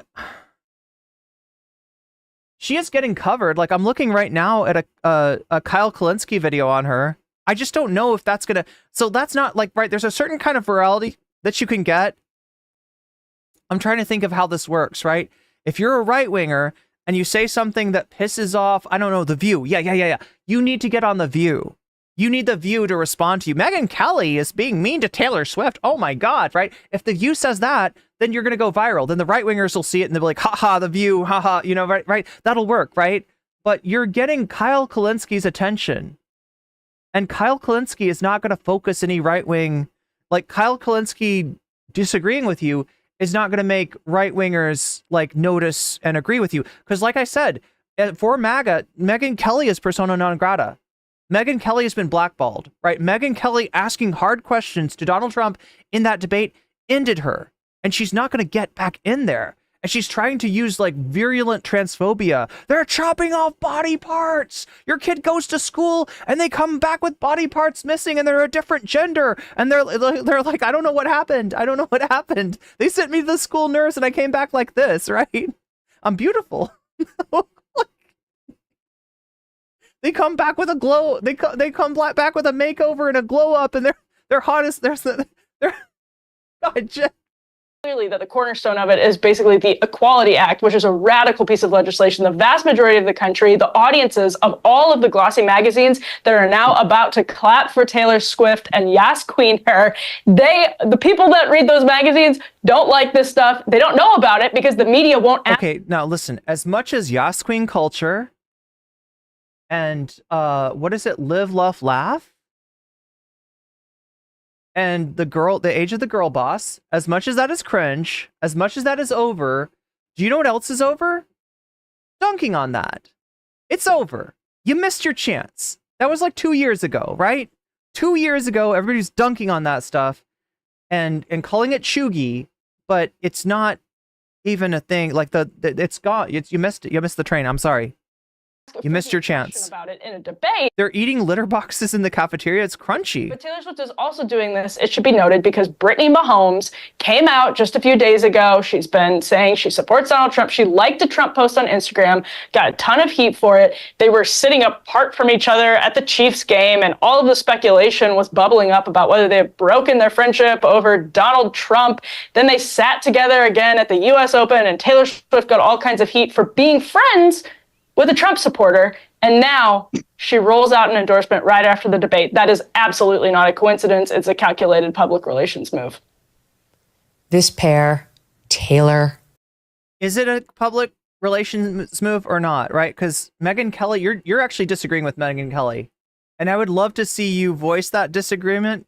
Like, like as much as I don't want to see like Anna Kasparian versus Meghan Kelly cat fight, because that would just be gratuitous. That would just be gratuitous. I would love to see like Emily Jashinsky get on the wrong side of like Meghan Kelly in this thing. I would love to see that blow up. But yeah, she disagrees with her, right? Because Meghan Kelly said that like, we'll see what you're going to do now, Taylor. All of your fans that were conservative are not going to buy your music anymore. You think that this is a good idea? Ha, ha. This is a terrible idea. This is a terrible move for your career. And then Emily's like, I guess it's a career move. I guess she's doing a career move. She was sitting next to a conservative. People thought you're too friendly with a conservative. Now she says, I'm for Kamala. So it must be a public. Which way is it? Which way is it? It can't be both. Either this is good for her career, either this is good for her PR, or it's not. It's mutually exclusive. And her boyfriend, Travis Kelce, are the epitomes of elite snobs. They both have gazillions You're of dollars. too mad. You're too mad. He doesn't care what happens to these kids, just like he doesn't give a shit what happens to all the young men who take that Pfizer booster he's been pushing. I'm spooked. I'm scared. Meghan Kelly is supernatural. Like her eyes should be glowing. On them. I'm sure he's totally fucking clueless about the myocarditis taking the lives of young men in this country who didn't need the shot to begin with, never mind a booster. Where's Travis Kelce? They want to give you a booster. Where's he going to be? Because those are his fans. Where's oh my God. When these boys wind I'm up scared. with heart scarring that causes heart attacks and potentially death, they will be sitting in their mansions in Rhode Island and California and New York and jetting across the world saying, let them. Is there a drug that you can take to do this to you? I'm serious, chat. Is there a drug that does this? Because there's nothing about this that's organic. There's nothing about this that's natural, right? Is there some sort of a pharmaceutical that you can take to engender this kind of anger? Somebody said, yeah, speed. I don't know. I don't know if that would do it. Like I said, I joked around about her being an Adderall mom, but I don't actually think that Adderall really makes you. Like, Adderall can make you anxious. Adderall can make you productive. Adderall can make you maybe a little bit too productive, too hyper-focused, too into something, you know? Like, it can make you so your mind works so fast that other people can't track with you, like Destiny. But I don't know if it. I don't think it does this. Does it? Whiskey? No, because she'd be sloppy. She's not sloppy. What kind of drug does this? What is she on?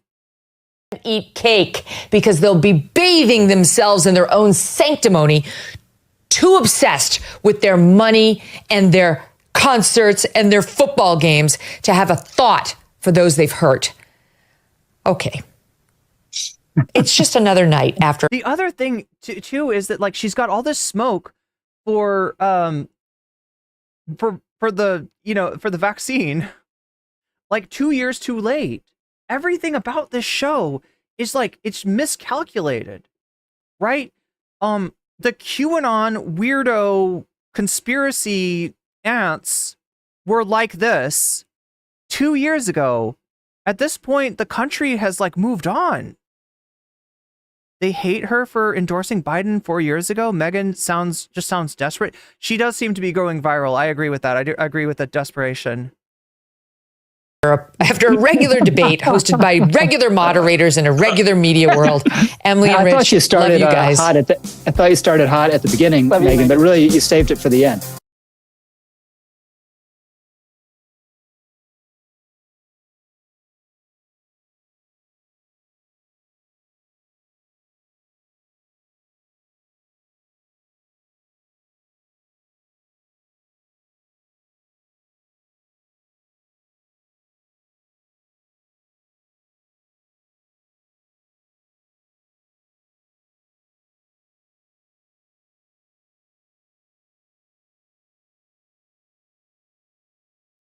Okay, I want more. Like, Meghan Kelly is now my drug.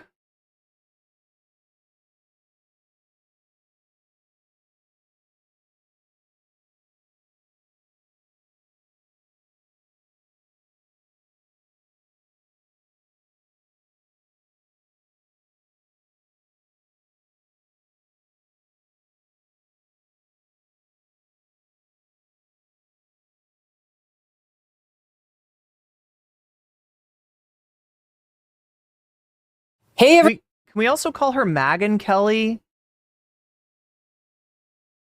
It's really funny though, like how much she used to be a like MAGA superstar. Or sorry. What am I trying to say?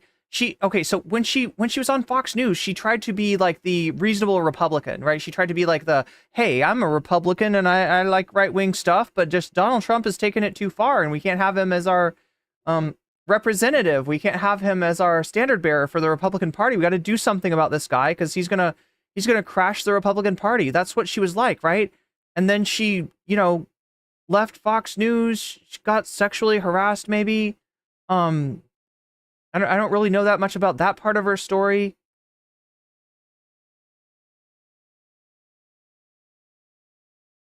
And then she bounced around and now she's here and she's trying to be like, no, I was MAGA before MAGA was MAGA. I'm the MAGA of them all.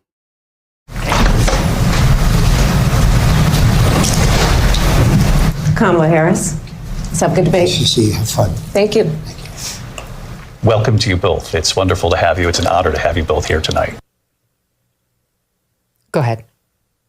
Yeah, so most definitely she had an agenda that she was going to shake hands because probably had been noted before that it didn't happen with Biden and Trump. So probably the transgender agenda, if I'm not mistaken, from what Megha said. So she for what Meghan said. extended her hand first. I saw a couple still photos afterward, and it's the first time strangers physically touch each other, and we're pretty sensitive to that. So she had a long stretch with her arm, more so than him, but he didn't pull her in, like we can, or you see sometimes males do. He actually palmed up a little bit and gave her.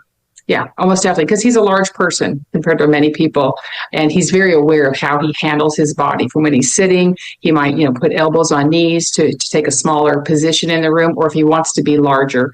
But he definitely gave her the slight palm up and let her have the handshake, even though he kept his elbow bent more than she did. And then she crossed the room. So yeah, that was one of the first things everybody noticed.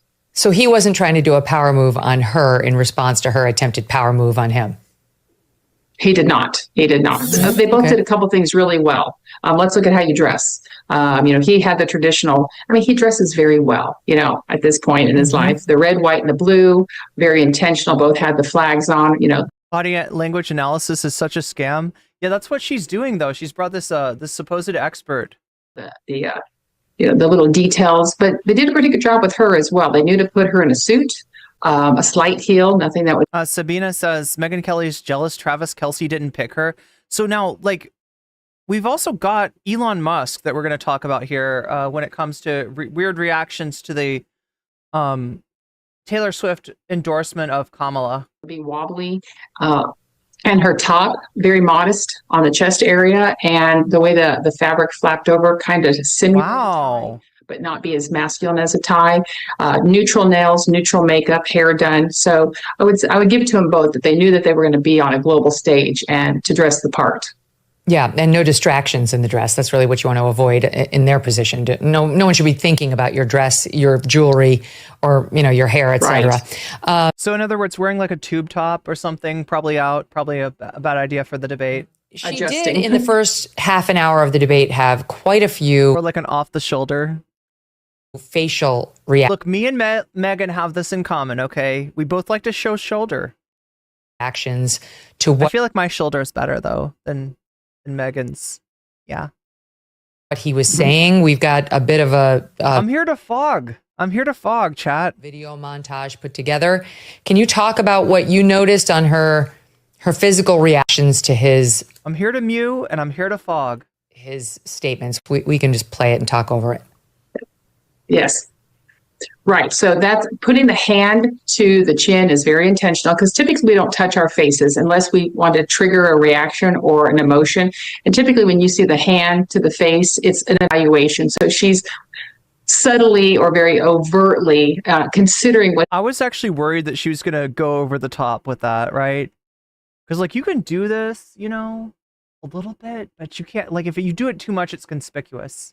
He says, but the smile on the face, it's not a genuine smile. That would be a Duchenne smile, says that she's entertained or amused by what he's saying. And yes, as part of her prepping, she knew that she would look at him often. And as part of Trump's prepping, he was not going to look at her. He was focused straight ahead. Hands almost never left the podium unless they were making a point, which they both at that point used their hands to draw, to make the point. Open palms for both of them, except at one time in... Wait, subtly or overtly? Are those two opposites? Yeah, right? Takeaway where she had a slightly closed fist to make her point in the passion that went with it, that she was really ramping up on her speech. Other than that, both Trump and Harris did have similar use of hands.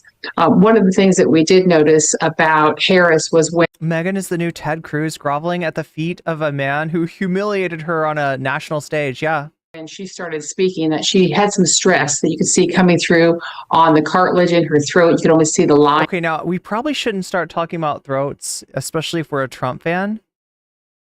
There's a reason, chat. There's a reason. When they cut back to Trump, I'll try to show you what I'm talking about. But there's a term, nussy. There's a term called nussy, and Donald Trump's nussy was very much on display this night. The muscles or the cartilage, and she had a slightly elevated tone, which indicated a little bit of stress. But as the time went on, that went away and it softened around her neck. Yes, she also definitely had some dry mouth, which you could hear. We actually pulled an example. So no, I heard that too, but I interpreted it as her being well hydrated, right? I just thought maybe she, I don't know. Example of that. My team's amazing. They got an example of everything. Here's SOT 61. Same old tired playbook. A bunch of lies. What the Wharton School has said. See, now I noticed this, but I haven't heard anybody else talk about it. I haven't heard anybody else mention that, like, yeah, you can hear mouth noise, you can hear saliva noises. Is Donald Trump's plan would actually explode the deficit. Donald Trump hand-selected 3 members of the United States Supreme Court with the intention that they would undo the protections of Roe v. Wade. And they did exactly as he intended. What do you make of Right. that? But we call that, it wasn't lip smacking, but it was definitely dry mouth, whereas when we look at over 100 micro expressions of the face, from the squinting of the eye, does it match the face, to the raising of the eyebrow, like a surprise. Yeah, this is ridiculous. I can't believe that Meghan Kelly's entertaining this shit. This is just petty. Is that what she's doing? Is that what she's trying to do? Look, Meghan, again, you're a few years too late to be Trish Paytas. This kind of pettiness used to kill on the internet, used to go viral. But you're like 5 years too late. To being sarcastic in response to pursing of the lips like he had, almost like. Yeah, Zoe Skinner says it's just a sea of pseudoscience. Like a donut or a pursing at one point when she was talking about something, almost when you close your lips tightly together that you don't, you're literally holding the words in so you don't say them. we look for symmetry in beauty and everything and in our faces. And when we break symmetry with a smirk or a disgusting or a tilting of the head, it catches our attention because something is going on inside their head that's being displayed through their bodies. And that's what we try to pick up on. Because technically you could turn the sound down and we'd be able to figure out a lot of what they're saying just on how they're engaging or not engaging with each other. That's what the... It's so weird that this analysis is going on, but there's no real... It's just petty, right? They're not analyzing Trump and analyzing Kamala.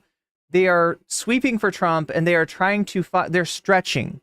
They're stretching to find something to complain about with Kamala. Challenging part is that we were limited. What did you make of the fact that Trump didn't look at her? We noticed that ourselves last night. He was straight ahead and she kept looking over at him. So what does that say about both of them? Well, they had good training is what it says. They spent a lot of time, and his camp said, you will not look at her because perhaps they didn't want him to be distracted by her theatrics, right? Of the smiling, of the pulling back. Remember, she's a prosecutor, so she too is comfortable, if you will, on some sort of a stage by presenting how she wants the story to look, as is he on a public platform of where he wants to stand and what he wants to do. So they both went in with an agenda that she would look at him and he would not look at her. A few times where the clock was located, you would see his eyes go up to watch the time, and that's when his eyes became physically bigger. But I think it was really interesting. Yeah, he was. Him watching the clock makes sense, right? This didn't go well for him. This was a disaster. In fact, chat, I feel like this is his Joe Biden moment. Now, the difference between Trump and Joe Biden is that Trump owns his party. He owns MAGA. He owns the Republican Party. MAGA works for him, not the other way around, right? Whereas Joe Biden, he was just the Dems guy to go up against Trump. That's literally what he was there for, right? The Democrats calculated, like, who's our best chance? Bernie maybe is too liberal. But Biden is just right. Biden is just right. He's a grandpa. People like him. He's... smells your hair. I don't know, right? But he's doing the job for the Democratic Party, whereas the Republican Party is doing the job for Trump. And because of that, Trump is not going to do the right thing by the Republican Party, which would be to step aside and let somebody younger take the nomination this time, right? Americans very much do not want a rematch of Biden-Trump, and Biden, after being pressured, did the right thing and withdrew. And you see the difference. You see what a difference this makes. You go from, a situation where it looks like the Democrats have got no shot to a situation where it's now Trump that's spiraling. I don't expect the same thing to happen from Donald Trump, right? Joe Biden was running for his ego, right? He was running because it's like to be a one-term president is thought to be like a lower tier president, right? Most presidents get reelected, right? There's a big advantage to incumbency, and for that reason, most presidents do 2 terms, right? So if you do 1 term, you're in that group with Jimmy Carter, with George H.W. Bush, right? I'm trying to think of JFK, but that's a different story. There's a different reason that JFK didn't run for a second term. Herbert Hoover. Yeah, look, that's how far I have to go back to find another 1-term president. It's not that common of an occurrence, right? So Biden didn't want to be that 1-term president. And so his ego is keeping him in. But with Trump, it is his self-preservation, in addition to his ego, that's keeping him in, right? It's his sense of aggrievement for having lost the election in 2020 that's got him, just kind of dedicated to running again. And so he's not going to do the right thing. He's not going to do what's best for the Republican Party. And indeed, there is no Republican Party. There is Donald Trump, and there is a party apparatus that has been broken down and purged to serve him as best it can. And so for that reason, you're not going to see him withdraw. You're not going to see them make him doing the one thing that could make this an even race, which is allowing himself to be replaced by somebody, that's not him. Because that's the biggest thing that the American people want in 2024 is not to have the Trump versus Biden. They want to move forward, right? Kamala Harris is allowing that to happen. Donald Trump will not allow that to happen. And that is why he will very likely lose. And this debate kind of seals the deal. In my mind, Kamala Harris was on the trajectory to win even without this debate. But with this debate, barring something like her accepting a debate on Fox News and doing badly, she's very close to having it locked up. When we analyze Trump from previous times, Clinton beat O.G. Bush, although some people say it was Ross Perot that beat O.G. Bush. There's been a lot about his coloring or his makeup or his hair. This time there's not. Now, we did see there's definitely some heavy duty makeup on there. And what was weird is that, like, from one angle, so there's two angles that the cameras were at. One is like facing them and the other is to the side of them. Now, from the side, you could see a lot of redness in his face as he got angered, as he got triggered, as he probably realized that he wasn't doing well in the debate. He starts to get redder and redder, but when it was straight on, you couldn't see it, right? It was only from the side. And indeed, after the debate, we see in the spin room, we're going to watch this a little bit later, right? He goes into the spin room to try to cope, I guess. Try to maintain a face like that he's confident, that he feels like he's won, even though that the reason he's going in there is because he did not win. And you can see on the side of his face that the makeup is like unevenly applied. So that's why we saw the redness from the side and not from the, straightforward. But it's really been much talk, which has been interesting because somebody in his entourage has figured out not to have that tinted or the orange, as some people have said, and to style the hair. Gursim says, I'm in Arizona, and Trump is going to lose Arizona. Young people are energized, even in rural areas. That it's flattering to the camera this time, which is... Why do I want Kamala? Brian Horak, you're making kind of an assumption here. Kamala is not my preferred candidate. There's a lot to be left, there's a lot left to be desired from Kamala, right? And the biggest thing that's left to be desired is she doesn't do enough to actually differentiate herself from the Republican Party and from Biden. Biden's had a disastrous policy in Gaza. Biden has, in a lot of ways, like undercut himself, right? And she's not broken out and claimed her own space, right? She's sort of just allowed herself to be it's like Biden's passing the torch, right? And she needs her own torch, right? So there's a lot to be left desired from Kamala, but compared to Donald Trump, there are very few candidates that would not be better compared to Trump, right? So it's all a question of compared to what. It's not an endorsement of Kamala Harris. It's not an endorsement of the Democrats. It's a realization that the years of 2017 to 2020 were an absolute train wreck. And as bad as it was, it could have actually been worse. It almost was worse. You almost saw a vice president executed by Trump supporters for not agreeing to help him steal the election. That's pretty bad. I don't want to see what is further down that rabbit hole. I've seen enough. And if you were smart, you would say the same thing.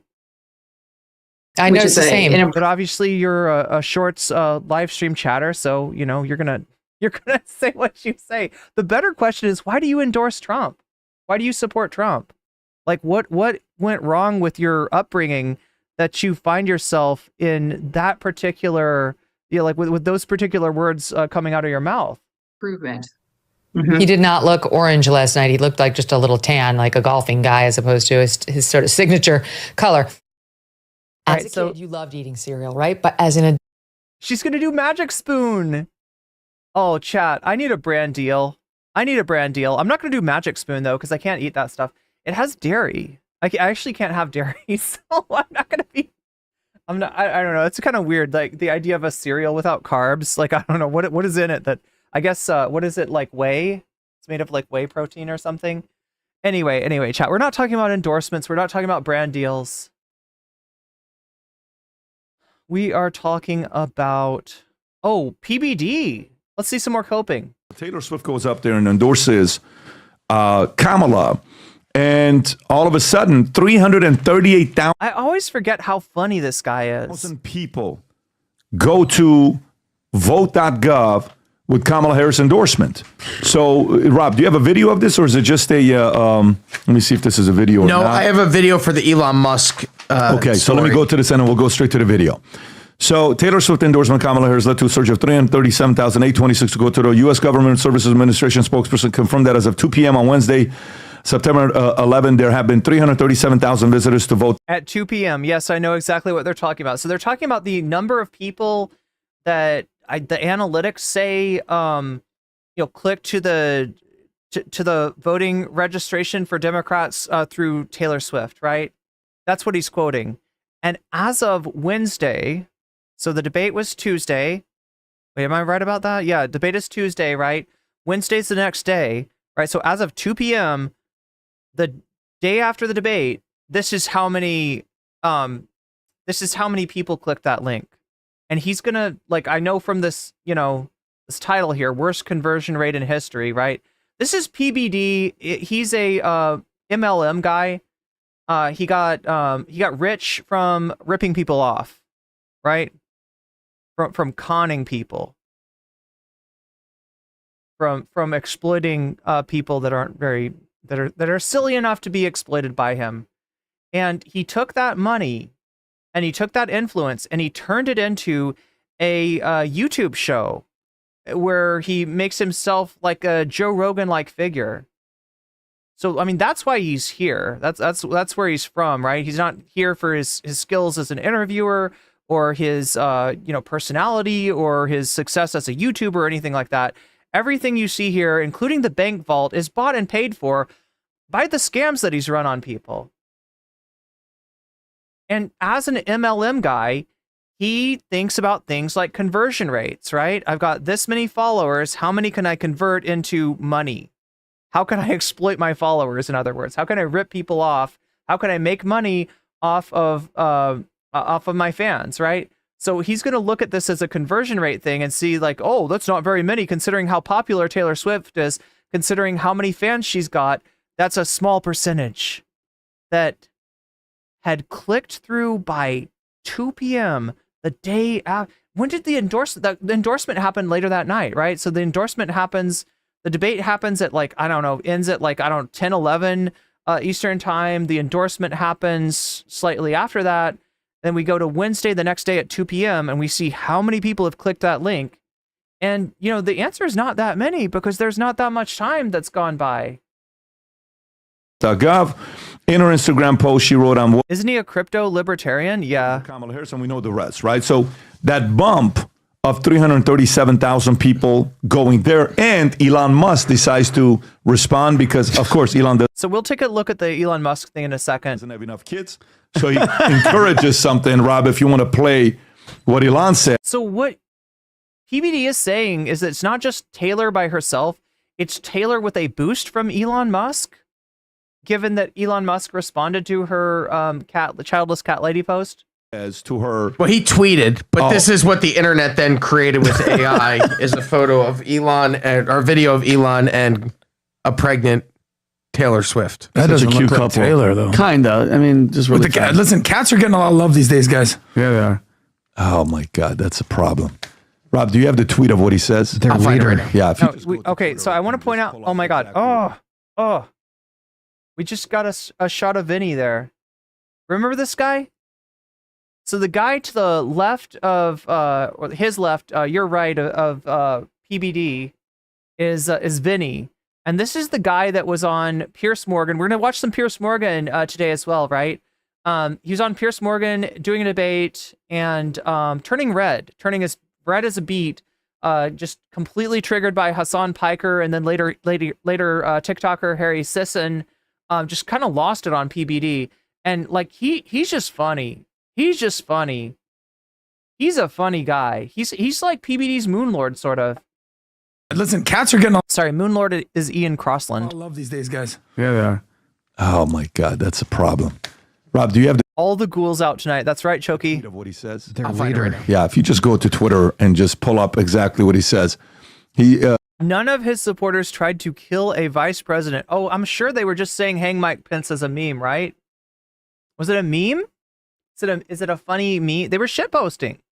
They were running up and down the halls of Congress, smearing their shit on the wall, and they were shitposting. Oh, that makes sense. That's why they were smearing. This shit was also a shitpost, right? he said something in a, hey, if you want a 10th child, I'm here. I'd love to have a 10th baby with you. I mean, he tweets a lot, so you're not going to They find. were just schizo posting, chat. I mean, SpaceX just had something. They just had a guy walking outside. It just happened yesterday, right, Rob? Of what? Oh, SpaceX had a man. My question is, like, how delusional do you have to be a Donald Trump supporter at this moment, right? How delusional? How, like, debased and deranged from reality do you need to actually be like, oh no, you know what we need? We need another 4 years of Donald Trump. That would be great. That would be great. It was the first private space flight. That's what the world needs right now. He said, okay, fine, Taylor, you win. I will give you a child and guard your cats with my life. And by the way, Caitlin Clark likes the post, but she was asked, was Caitlin Clark asked any question, Rob, or no? Yes, here she is being asked about her endorsement. Go for it. Wait, look, Bovine says Cokie Vinny. I don't know about any substances Vinny may abuse or not. You liked an Instagram post last night from Taylor Swift that got a lot of attention. And I'm just curious if you could tell us what that post meant to you and if you are in fact potentially going to endorse Kamala Harris. Thank you. I think for myself is, I have this amazing platform, so I think the biggest thing would be just to encourage people to register to vote. I think for myself, it's the second time I can vote in an election. At age 22, I could vote when I was 18, so... Yeah, look, Bovine says they built the gallows as a joke. Yeah, it was just a shitpost. It was just a massive... The biggest thing I can do with the platform that I have, and that's the same thing... Choki says, I first heard of him because Sam debated him. And I think continue to educate yourself with the candidates that we have, the policies that they're supporting. I think that's the biggest thing you can do, and that's what I would recommend to every single person that has that opportunity in our country. No, Scott.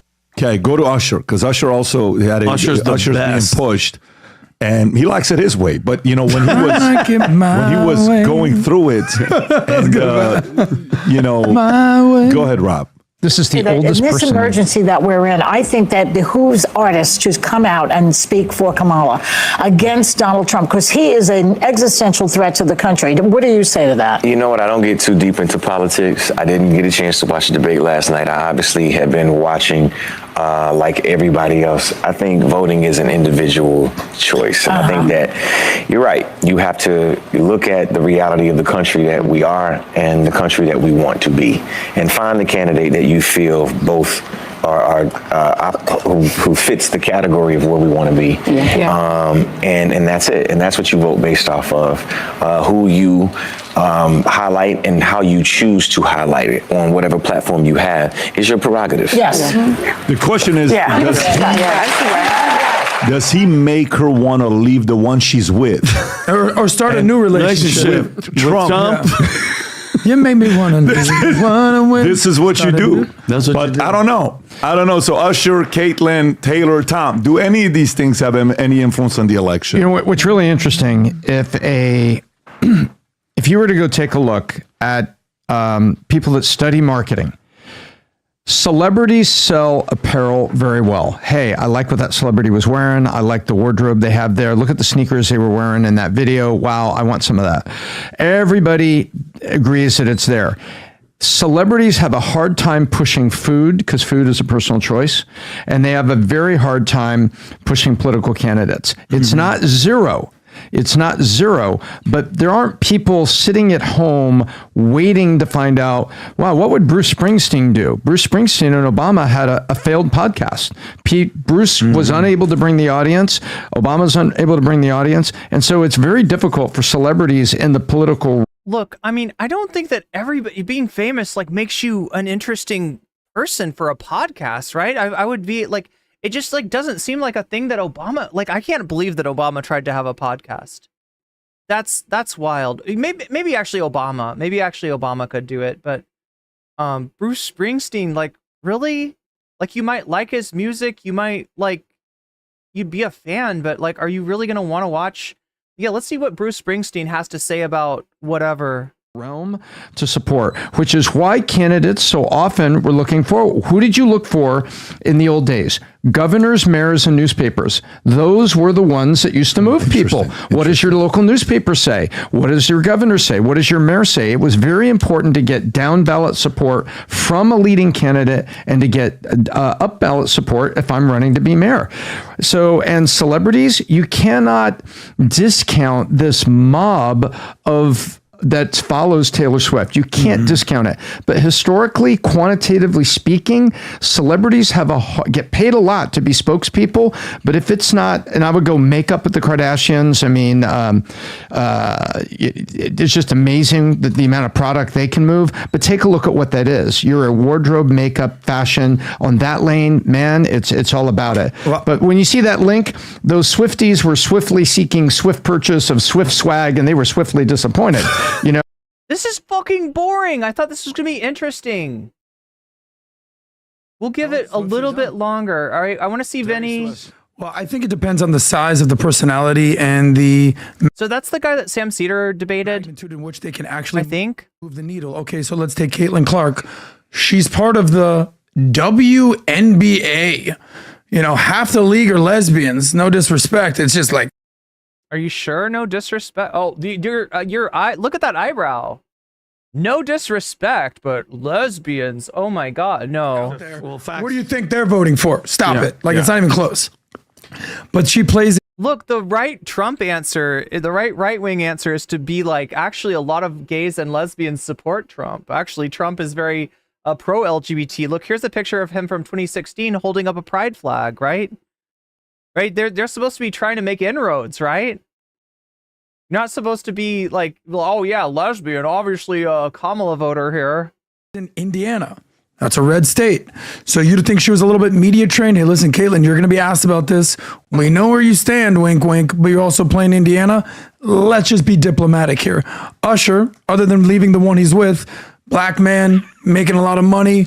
We see the trend going towards Trump. Let's be diplomatic. You saw how quickly Joy Behar, like, he's an existential threat, right? Yeah. Right. And he's like, well, listen. And why do you pick his hair color, Joy? I choose to vote who you go. She goes, okay, I like that. Flipped real quick. But Taylor Swift, there's nobody comparable to her. Period. That can move the needle. Like Trump generally needs to find a Kim Kardashian type to basically endorse him. Move the needle. Let me ask you a question. Can we just do some math? Rob, go to Instagram, go again and pull up the number. What moved the needle? Like we keep saying that. I get that, guys, but go to number 284. Let's do the number, guys. This is maybe the one of the worst, like Taylor Swift endorsement on Instagram. This may be one of the worst conversion rates in the history of mankind. How many people went and registered? Okay, so here we go. Here's the pettiness. 38,000. Let's do 338,000. They didn't register. Divided. That was the traffic to the site. The Just registrations were never disclosed. So this is just traffic. It's not even an act. So how many of the 338 do you think voted? Well, nobody's voted registered. Yet. So look, they're trying to set. They're finding like a lot of traffic was directed to the site, and then they're like, well, yeah, maybe they didn't all register. Maybe some of them just like went to the site and that's all they did. And how many fans does Taylor Swift have? Like, oh, let's figure out the convert. This is COPE. This is COPE, and what you're going to be seeing tonight is a lot of COPE. So thank you for staying with us tonight. Thank you for having some faith in me, despite the rocky start of tonight. And, thank you for being here instead of all the other places that you could possibly be. It means a lot that you're here, and you're going to be in for some delicious COPE as a reward. So 338 registered. Go to 338 divided by what? What was the number again, Rob? Was it 292? 284. 284 million. You know what that is? It's a conversion rate of 0.001%. You know what that is? If you offered conversion ratios like this, you'd be fired. That means no one gives a shit. They just went to the website and But wait, what is actually what Patrick? I'm sorry. Why do I want to call him Paul Bet David? Anyway, Patrick, like, come on. You're literally looking at something that number is from 2 p.m. the day after this happened, late at night. That endorsement happened. Like, what the fuck? And maybe this is so petty. I don't know how this makes you think this makes you look, but register or did something.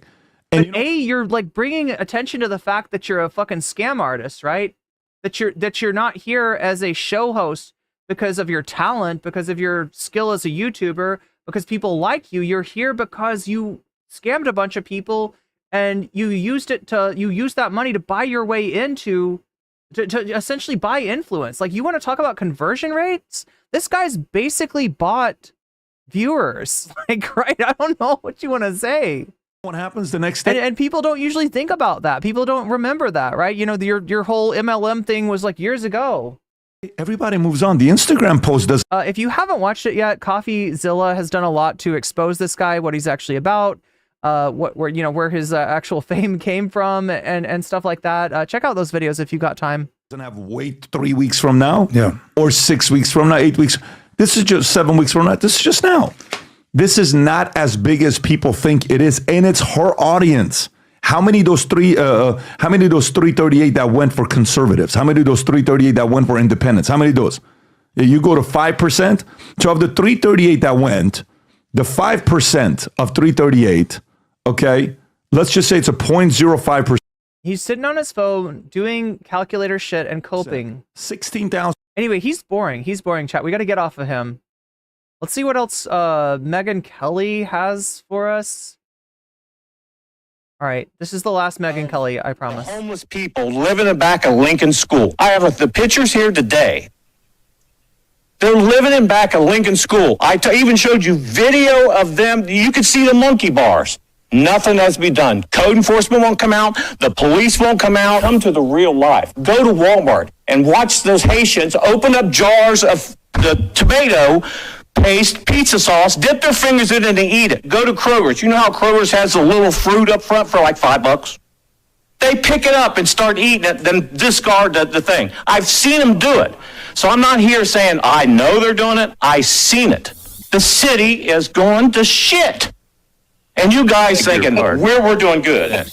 But my car insurance goes up. So I called Nationwide. It also doesn't take into account how many of our followers are already registered to vote. I'm a follower and I don't need to click that link without the info of my percentage of followers not registered, the conversion rate. Yeah, I don't know. I thought this was going to be exciting. I thought it was going to be fun. Which is my car insurance and my homeowner's insurance. You know what they said? Because the accident rate in Springfield has tripled. I don't see any squatters, tent cities, or anything here, but we got them in our neighborhoods. Shouldn't we share? But now there are freaking communists. Are we all not in this together? I've heard people express concerns about personal safety, women who are afraid to walk in stores, women stalked out into parking lots with their children.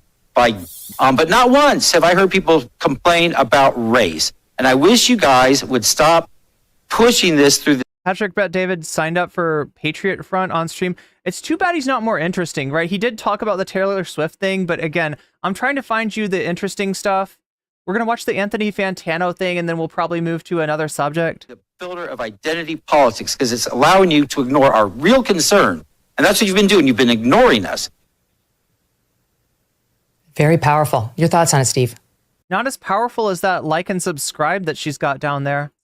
Well, number one, like, who do you think sold her on that? Who do you think was like, no, you know what, Meghan, it would be really good if we could get like a personalized video of you, little ping of you hitting that subscribe button. That would be awesome. If they saw all of our cat memes on X, Meghan, that means they saw all of the videos like the ones you just played that accounts like yours and mine have, and shows like yours and mine have been sharing with our audiences for the last few days.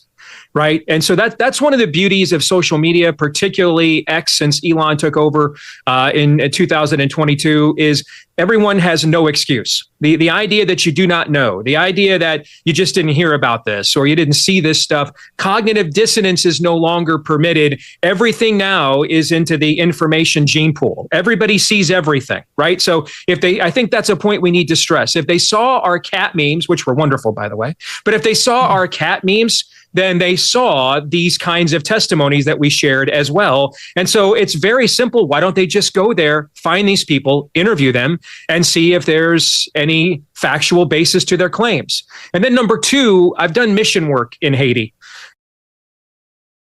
Here we go again. Extensively, and have seen most of that country. And I got to tell you, what's being reported on the ground by people like what you just played in Springfield is exactly what I saw on the ground in Haiti. It's a decimated country. It's a decimated culture.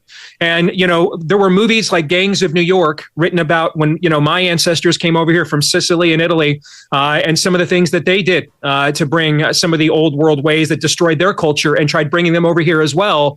But the difference was at that point in time in our history, the institutions pressured you, incentivized you into assimilation, to leave that stuff behind and assimilate into what it means to be uniquely American. We don't have those kinds of things anymore. And so you can see Haitian immigrants that have lived in Florida, for example, for many, many years, where you have institutions down there, particularly under the current governor, that incentivize, if not punitively punish you, if you do not want to be a law-abiding citizen, if you don't want to set your craven desires and some of your I'm sorry, wait. I'm missing the racist shit that he's saying here. Haitian immigrants that have lived in Florida, for example, for many, many years, where you have institutions down there, particularly under the current governor, that incentivize, if not punitively punish you, if you do not want to be a law-abiding citizen, if you don't want to set your craven desires and some of your base instincts that destroyed your previous culture, you don't want to set those aside. You won't get away with that. I can't even concentrate on the weird shit that's coming out of his mouth. Was at that point in time from Sicily and Italy, and some of the things that they did to bring some of the old world ways that destroyed their culture and tried bringing them over here as well. But the difference was at that point in time from Sicily around in Haiti, it's a decimated country. And I got to tell you, what's being reported on the ground by people like what you just played in Springfield is exactly what I saw on the ground in Haiti. It's a decimated country. It's a decimated culture. And, there were movies like Gangs of New York written about when, my ancestors came over here from Sicily and Italy, and some of the things that they did to bring some of the old world ways that destroyed their culture and tried bringing them over here as well. But the difference was at that point in time in our history, the institutions pressured you, incentivized you into assimilation, to leave that stuff behind and assimilate into what it means to be uniquely American. We don't have those kinds of things anymore. And so you can see Haitian immigrants that have lived in Florida, for example, for many, many years, where you have institutions down there, particularly under the current governor, that incentivize, if not punitively punish you, if you do not want to be a law-abiding citizen, if you don't want to set your craven desires and some of your base instincts that destroyed your previous culture, you don't want to set those aside. You won't get away with that in places like Florida. And you've seen now onto a second generation of Haitian immigrants, they have assimilated very well and they're productive members of the culture. The problem we have under Kamala Harris as borders are and Joe Biden as president, I guess, is that all the institutions actually are weaponized against those that want to make people assimilate, that want people to incentivize people to assimilate. You are instead encouraged to bring your basic instincts and craven natures that destroyed your previous culture and bring them here and let the freak flag fly. And if anyone I'm just trying to understand where this asshole's coming from, right? He said he's done mission work. So what he's doing is he's going to Haiti and anybody that's not Christian. So in other words, if you do practice any form of spirituality that incorporates, some of those like some African traditions in sort of a syncretic way, right? And again, like I said, like it's complicated. And I don't want to get into like a discussion of syncretism and the cultural place of Haiti and what that like represents, right? Because like I said, it's complicated, right? But a guy like this sees anybody in Haiti who is not like maybe even like I don't even know for some of these like guys, like, you know, they're either like mostly like they're evangelical, and so anybody that's not that's not, you know, Protestant at least is like a subject for conversion, saving their souls, looking at people who practice, you know, religious whose religious practice traces part of their origin to like, you know, African culture, is looked at as essentially like a devil worshiper, and it is then targeted for the culture is then blamed and pathologized for the state of Haiti, right? The state of Haiti is due to how it's been treated by European colonial powers and by the United States.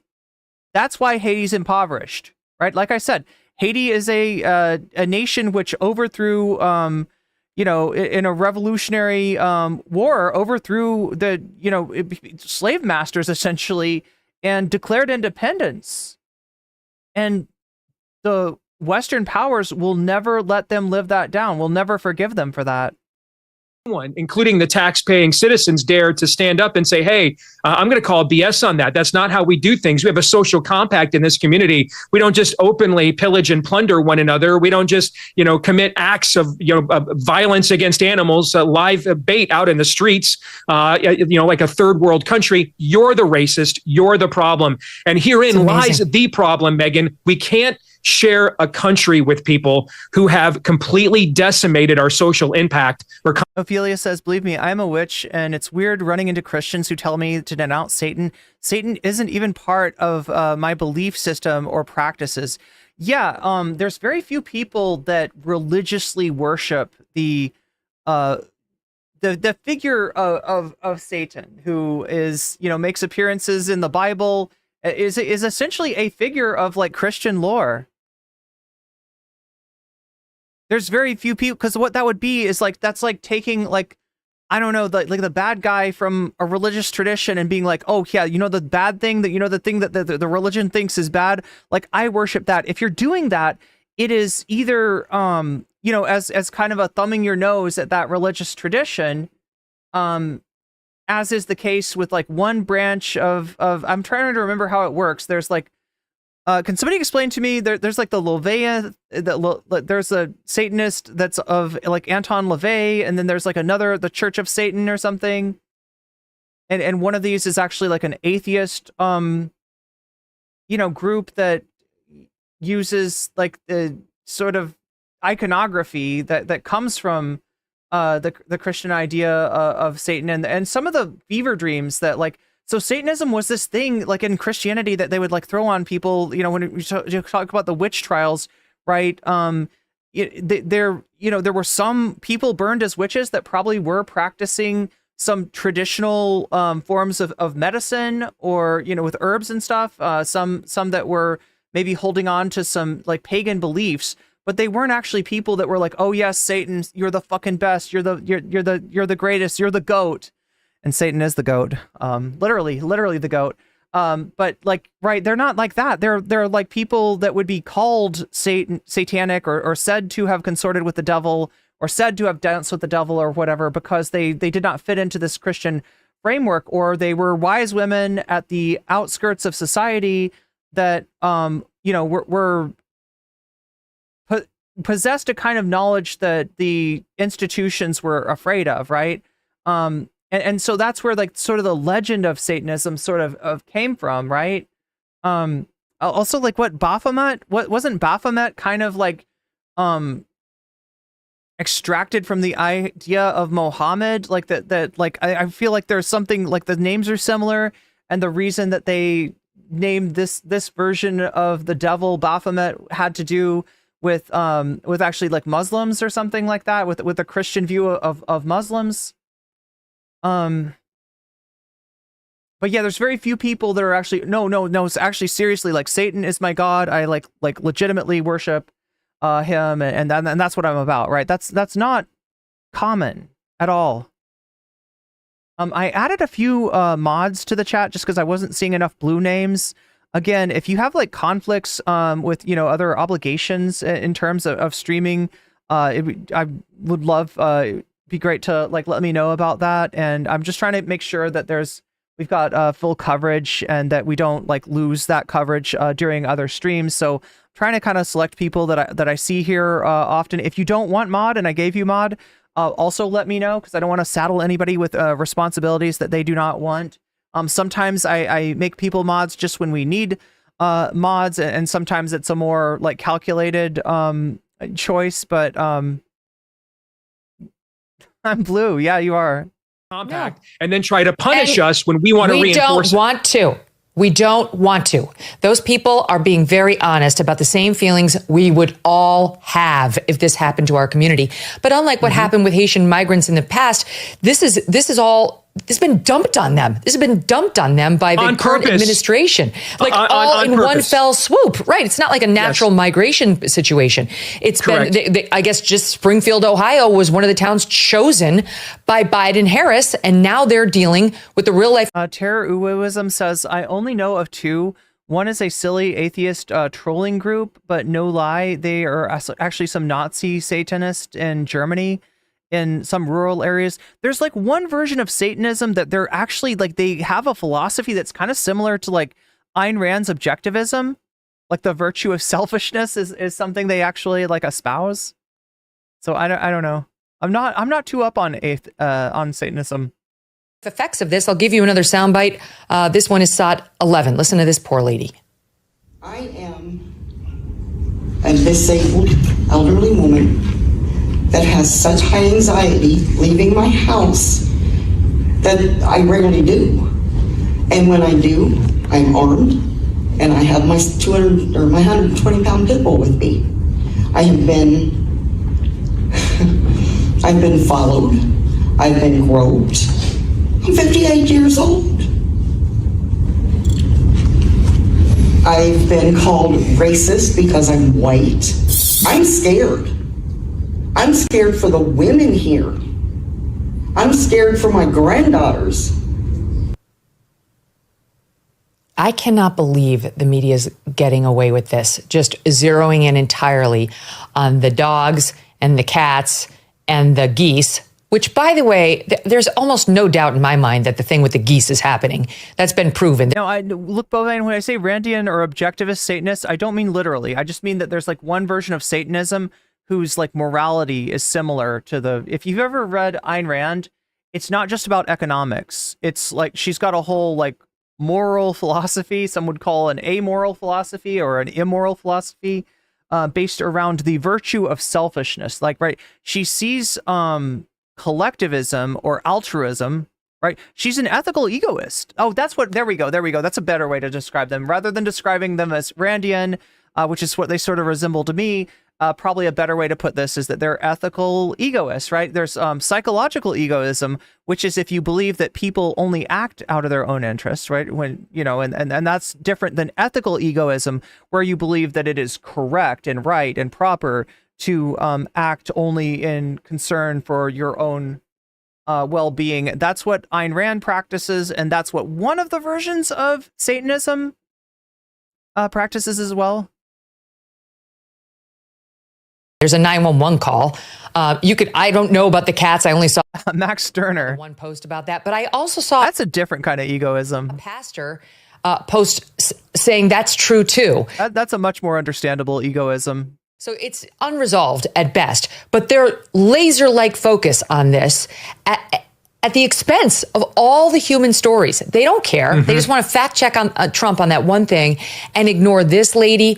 When the new abortion law was passed, it was the Satanic Church that offered women a way to get abortions through religion. Oh, I see. Protected by the, yeah. And the men we just played in the budded soundbite before that, and all of the carnage happening in that city and beyond because she needs to win. And she said she's convinced about the goose eating because it's been proven. I got to be honest. I'm like zoning out on this a little bit, but she'll be even worse than Joe Biden. I'm just trying to make sure that the chats are taken care of and everything, and like just moving some stuff around. If people have other commitments, that is fine. I can relinquish their obligations over here. This issue.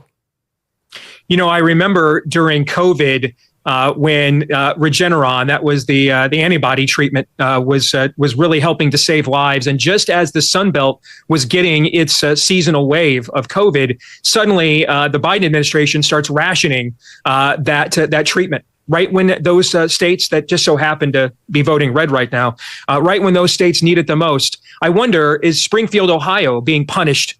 Because this used to be a swing state. I mean, Ohio used to be a state that was the bell cow determiner of president. The bell cow? Did he just say the bell cow? I think he meant bellwether. I think he just like misspoke. Anyway. Presidential elections going back to the mid 19th century, and she contradicted herself in one sentence. You mean the speaker at the local the city council? It's a state that in the Trump era has become reliably red. Basically, Trump did to Ohio in many respects what Obama did to Virginia, took it as a swing. A lol cow, yeah. One that leaned one way. Well, now Ohio is even deeper red than Virginia is blue. And so I wonder, why didn't they drop these? Yeah, was he thinking cowbell? People off at Martha's Vineyard. Why didn't they drop them off in Manhattan? Why didn't they drop them off in Hollywood? So they didn't get dropped off at all. All right. What brought Haitians to Springfield was capitalism. So if you have a problem with the mass influx of Haitian migrants to Springfield, you've got a problem with capitalism. It's not a planned economy. It is a market economy, right? And that's a weird thing for a right-winger to have a problem with, to be honest. To be completely honest with you, you are literally at odds with a free market here, right? They've got jobs open. Locals aren't taking those jobs.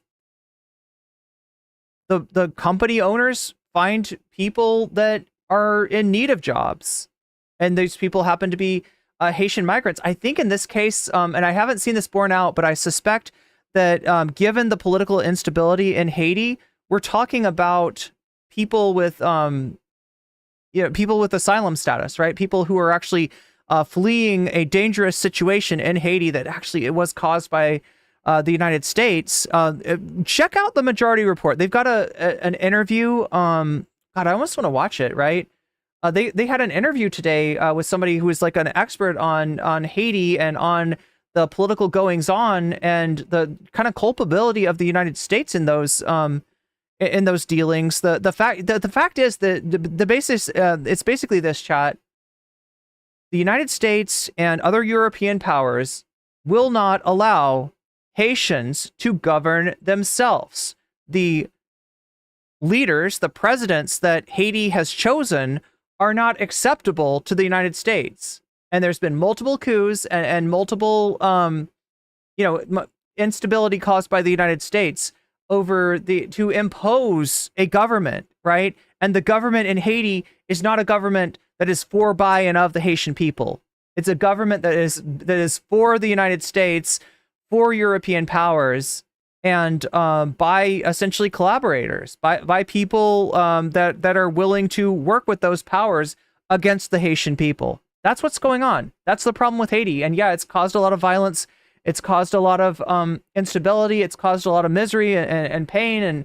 And that's why Haitians, I believe that, these because the Haitians that they were talking to on camera in the PBS documentary that we saw were people who were, when asked about it, like, would you like to go back to Haiti? They're like, yes, very much. I would love to go back to Haiti. That would be great. That is my goal. That is my desire. And if I could, it's not going to happen. It's not safe. I can't do it. There's a reason that they're here.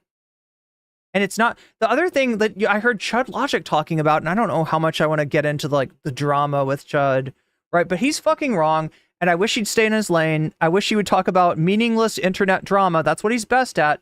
That's what his lane is. That's what his role is, and he needs to fucking stick to it, right? Instead of when he talks about politics, it's just like racism, transphobia, misogyny, all this shit comes out of his mouth, right? That he just has no business talking about. But yeah, what he was saying essentially was like, when there's so many people coming in and they're not learning the language, right? And he's acting like that what they should do is take courses in school for 2 years, get really good at English, and then maybe they can move to America.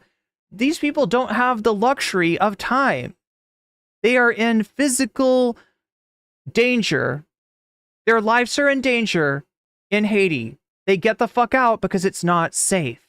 They don't have time to fucking learn perfect English before coming over, right? And Chud, what other languages do you speak? I suspect not very many. Maybe a little bit of French. Yeah, I think he speaks a little bit of French, if I remember correctly. I know way too much about this guy. Why weren't they dropped off in Portland? Why were they dropped off in Springfield, Ohio? Are you being punished for wrong think? Are you being punished? Shakespeare says Haiti was under U.S. military occupation. It forced Haiti to pay reparations to the French. Yeah. Pay reparations for freeing themselves. Like, in other words, the cost of the slaves that Haitian people were forced to be was paid off by the nation. Do you get what I'm saying? They literally punished the Haitian people for throwing off slavery. And, all kinds of military, all kinds of interference too. You know, the Duvaliers, right, are tied into the United States. Punished for wrong vote. It's just literally refugees. Yeah, that's what they mean when they say protected status, right? Like they bring up this protected status thing. Oh, protected status. Oh, you poor little snowflake. No, we're talking about refugees running for their fucking lives. All right. From existential danger, from dangers to their life, right? That's why Haitians are in the United States. A lot of these people would they would rather go back to their home. Like I said, people don't just pull up and leave their home for no reason. There's always a reason. And a lot of times when it comes to immigration, the reason can be traced back to U.S. foreign policy. Funny how this always seems to work one way, right? You don't ever have to see the folks on Rodeo Drive or the Upper East Side show up at the city council meetings wondering, why are there vagrants going and migrants? I love the idea that there are, is he trying to say that there's no migrants in cities? Is he trying to say, what is he trying to say? It doesn't make sense. None of this fucking makes sense. Vagrants, yeah, there's vagrancy. Vagrancy is a crime that is like when being homeless, when being unhoused is declared a crime, that's what it's called, vagrancy. You're a vagrant if you're in violation of the law against being unhoused. Going through our stores and opening up dried, which is obviously an authoritarian kind of law. And just eating them there and killing geese and walking into my home. Funny how that stuff never seems to happen there. Weird. On the subject of the 911 call, I will play. I love this motherfucker acting like cities do not have immigrants. What? This for you, just so you can hear it in part. So far, again, just to make clear, we've had at least the Facebook post saying they're skinning cats. Infinity Shay says vagrant is such a word. There's no person using who sounds like a good person using that word. Yeah, true. And eating them. We have had, now I'll read you the pastor's recitation claiming that is true, unverified, but that is in writing from a pastor. And it's a pastor. He's a man of God, so we got to trust him, I guess. Dad and the pastor himself is available on Twitter. We're actually reaching out to him, as others are, I'm sure, as well. And we've got the video. And chat, I get that this goes off a little bit from our subject of Taylor Swift. We'll get back to that in just a second. I just wanted to finish up our Meghan Kelly content for tonight. Of the man at the city council meeting saying that they had grabbed ducks and beheaded them. We heard the other person at the city council meeting say the same thing, that they're killing the ducks from the local pond. And now here's a 911 call on the geese. I'm sitting here. I'm riding on the trail going to my orientation. Okay, I'm sorry. A 911 call on behalf of a wild animal being hunted by a human, supposedly. Job today, and I see a group of Haitian people. There was about 4 of them. They all had geese in their hand. There was 2 men, 2 women. I couldn't tell the age, and trying to make it to this orientation on time. I fucking hate their transitions. Like, they're trying to do the Daily Wire transition. If you ever watch the Daily Wire, Matt Walsh, I think, is in particular on the Daily Wire, has a transition with like it's a weird like noise that kind of sounds like if you're sharpening a knife. It's like shoo, shoo. It's so abrasive. I don't know why they use it. I'm time crunching here. Like this kind of thing, this kind of wipe, this kind of transition is supposed to be used for viewer retention. Or in other words, they're putting it on there because they think it makes people watch it for longer. And I saw that. I'm like, yeah, this has got to be. Yeah, Duck Dynasty was a show. Am I wrong? So how many geese did they have? They each had one. I mean, like, who would do a fake 911 call over this? I guess we're just supposed to dismiss it. And last but not least, Steve, this is the guy, Michael Forster. Who would call the police to make a report over a marginalized group that is not really doing anything bad? I wonder, maybe a racist? Foster is his name. He's the pastor of East River Church and co-author of It's Good to Be a Man. He lives with his wife and 8 children on a small farm in Ohio, which is outside of Springfield. And he said this post is about his other pastor friend in Springfield. He says, I know 2 local Catholic charities who have contracted with the federal government to relocate, quote, refugees. The results are predictable, and I can confirm the stories are true. Traffic accidents involving Haitian drivers have skyrocketed, property damage, hit and runs, more. 1 kid was killed when a driver slammed into a school bus filled with kids. Petty crime is out of control. Stores are locking down merchandise due to rampant theft. Driving without a license is ubiquitous. The schools are chaotic. The local district has to spend north of $300,000 on. So again, from everything I've seen, there's no rise in the crime rate, and this is a common, this is a common thread through a lot of these things, right? A claim of an epidemic of crime, right, which the police report on, and yet in the police reports, there's no epidemic of crime. There's just these reports, like, yeah, they're shoplifting. Translators. Some of these Haitian families have banked. Central Park Karen was vile, yeah. Somewhere with $20,000 earmarked for buying homes. Is she literally reading a description of the Tyler Oliveira video? The market was already tight, and now the prices are soaring. Don't get me started on the hospitals. And yes, the stories about Haitians killing and eating neighborhood cats and ducks from the local parts is. They're eating the cats. They're eating the dogs. They're eating the people's pets. They're eating the geese. They're eating the ducks. True. He goes on from there. Instead, what we got was David Muir. They're eating animals, chat. How inhuman.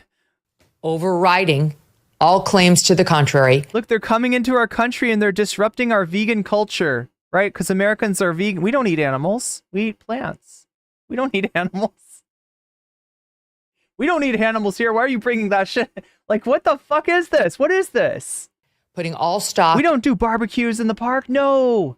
In this city. These are soy dogs. Manager whose politics I haven't looked. This is beyond meat. We don't eat meat. We don't eat animals. But I bet they're left leaning from him saying they're eating her and they're gonna eat me. Oh my God. Yeah, you're literally quoting. That's Troll 2, isn't it? You can't be racist. And it's unfortunate that this has turned into a contest of hate. Well, look, here with Meghan Kelly, with you can't not be racist. Famous Texas Big Tofu. Oh my God, I wish I had some Big Tofu. Hate. In any event, that's what we have in our media. I am hungry, chat. You're making me hungry. Not interested? And when the issue comes up, fact check erroneously. Everything that pastor described, I saw with my own eyes on the ground in Haiti. Of course you did. Of course you did. Yeah, Troll 2. Anyway, chat, let's see what else we've got.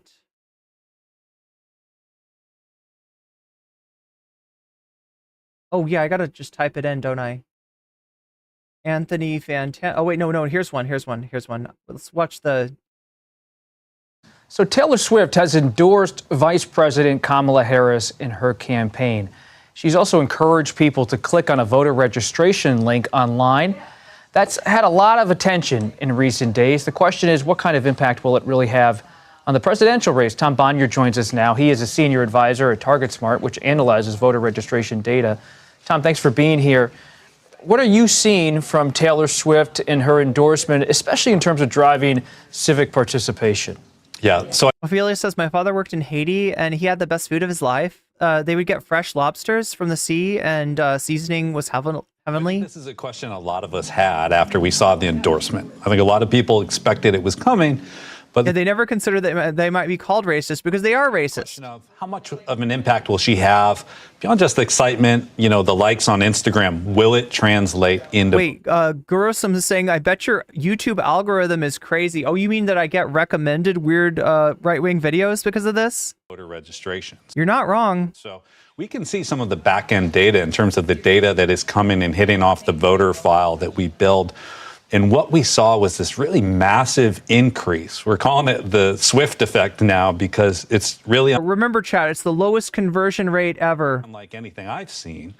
We're seeing a 400 or 500% increase in people coming and trying to register to vote immediately following the debate and in that period after Taylor Swift posted on Instagram. And what's really remarkable about that is usually you'll see these increases and they kind of fade away. In this case, we've seen it continue through the last 2 days into today. So now this is posted 2 hours ago. I don't know when this went on air, but today is Thursday. The information that David was citing was from Wednesday at 2 p.m., right? We know a little bit more about like what all's gone on based on the Taylor Swift promotion of Kamala Harris, endorsement of Kamala Harris. But we still haven't seen all of it. We still haven't seen the totality of that effect yet. So, well, I'm told, I have 2 teenage daughters, that she was on the Video Music Awards on MTV last night. Apparently, she put out another pitch for people to register to vote. And so we're seeing this continued spike of 4 or 5 times what you would regularly see. So we're talking about somewhere in the neighborhood 9,000 to 10,000 people per hour just hitting our system. That's not indicative of everything, but it's a lot of it. And what does this mean for the election? Well, a big part of this, the big question I think a lot of people ask is when you see new registrants, sure, they're registering to vote, will they vote? Well, we actually have statistics going back to 2020. We can see people who registered to vote this close to the election. Over 80% of those new registrants actually turned out in the election. So it's safe to say that not only are these voters who are registering are a big deal, but it's likely that they're going to come out on Election Day or before Election Day in the early voting. What are you seeing in Pennsylvania? Pennsylvania is a fascinating one. Now, we know that Pennsylvania is one of the blue wall states. It's likely to be decisive. And so when we look at the registration trends there, we've seen big increases, especially from younger voters, women voters, and voters of color. When you look at younger women of color, that sort of overlap of all 3 groups, you're seeing numbers that are almost unbelievable. In some cases, almost tripling the registration rate. Infinity Shea says, and fun fact, in 2020, 43% of South Carolina voted blue. It could happen. Yeah, now, so that's a weird thing with South Carolina, right? We don't normally think of that as anywhere close to a swing state, and it's not. It's probably not going to go blue, but it is closer than people imagine, right? South Carolina, first state to, I believe, to secede from the Union in the Civil War, right? So, it's definitely got some very right-wing history behind it, but yeah, overall, it's not quite as overwhelmingly right-wing as people seem to think. Remember, North Carolina is a swing state. Georgia is a swing state. South Carolina, if you think of it, is kind of like the it's like the filling of the if Georgia and North Carolina were the bread, South Carolina would be the peanut butter. That we saw from those voters 4 years earlier in the 2020 cycle. When you look at the data following Taylor Swift's endorsement of Harris and the push of that link to register to vote, do we have a profile of the kind of voter who's emerging from this Taylor Swift constituency? It'll take a little while before we have the hard data on exactly who these people are, exactly where they are. But the data that we have been seeing so far in terms of the data hitting our system and the earlier voter registration data counts we have, again, it's overwhelmingly younger voters. It's more women than men. It's more voters of color. These are voters that overwhelmingly tend to lean Democratic. So it seems to be at this point very good news for the Harris campaign. But again, in the coming weeks, we'll be able to look at it with more granular detail. Have you seen any Republican endorsement have any kind of effect on voter registration? I haven't. Part of that might just be the lack of... Geo Dragon says, I think there's something sus about someone who has problem with voter voter registration since registering to vote is apolitical. It's just exercising your civic duty. Yeah, well, so in general, the right wing does worse when there's more people that vote. So, I mean, that's kind of what the deal is, right? The more people the more percentage of people that are civically engaged, generally, the worse Republicans do. So that's where it's at. And also in terms of the people that the right wing tries to make it harder to vote for, or harder for them to vote, right? They when they try to take people off the rolls, a lot of times you see them like target black voters, target minority voters, target young voters, target college students, for instance, right? Any population which they assume is going to vote for them at lower rates, they'll try to target. High-profile celebrity endorsements, and frankly, there's no one out there that I can imagine who comes close to Taylor Swift, just in terms of that following and her ability to motivate people and mobilize people. But in terms of the data, we have not seen a precedent that matches up to what we're seeing in the data now. Is there any state out there where you're seeing an unusual spike? Forget Taylor Swift's specific endorsement, just in terms of voter participation and registration? Yeah, this is the remarkable thing. And this sort of goes back to 2 years ago in the Dobbs decision, where after that decision, getting rid of Roe v. Wade effectively, we saw big increases, but it wasn't really around the country. It was in some states, but not in others. What's remarkable about what we've been seeing since Vice President Harris became the nominee is that you're seeing big increases, not just in these so-called purple states, the swing states and battlegrounds that will decide this presidential election, but you're seeing it in red states and blue states. In fact, one of the biggest increases we've seen so far in registration among these younger voters and voters of color is in Louisiana, a state that is incredibly unlikely to be competitive in the presidential election. Tom Bonnier, thank you for coming. Bye. All right, so we're gonna get to the Anthony Fantano thing. This is gonna get us into the Elon Musk.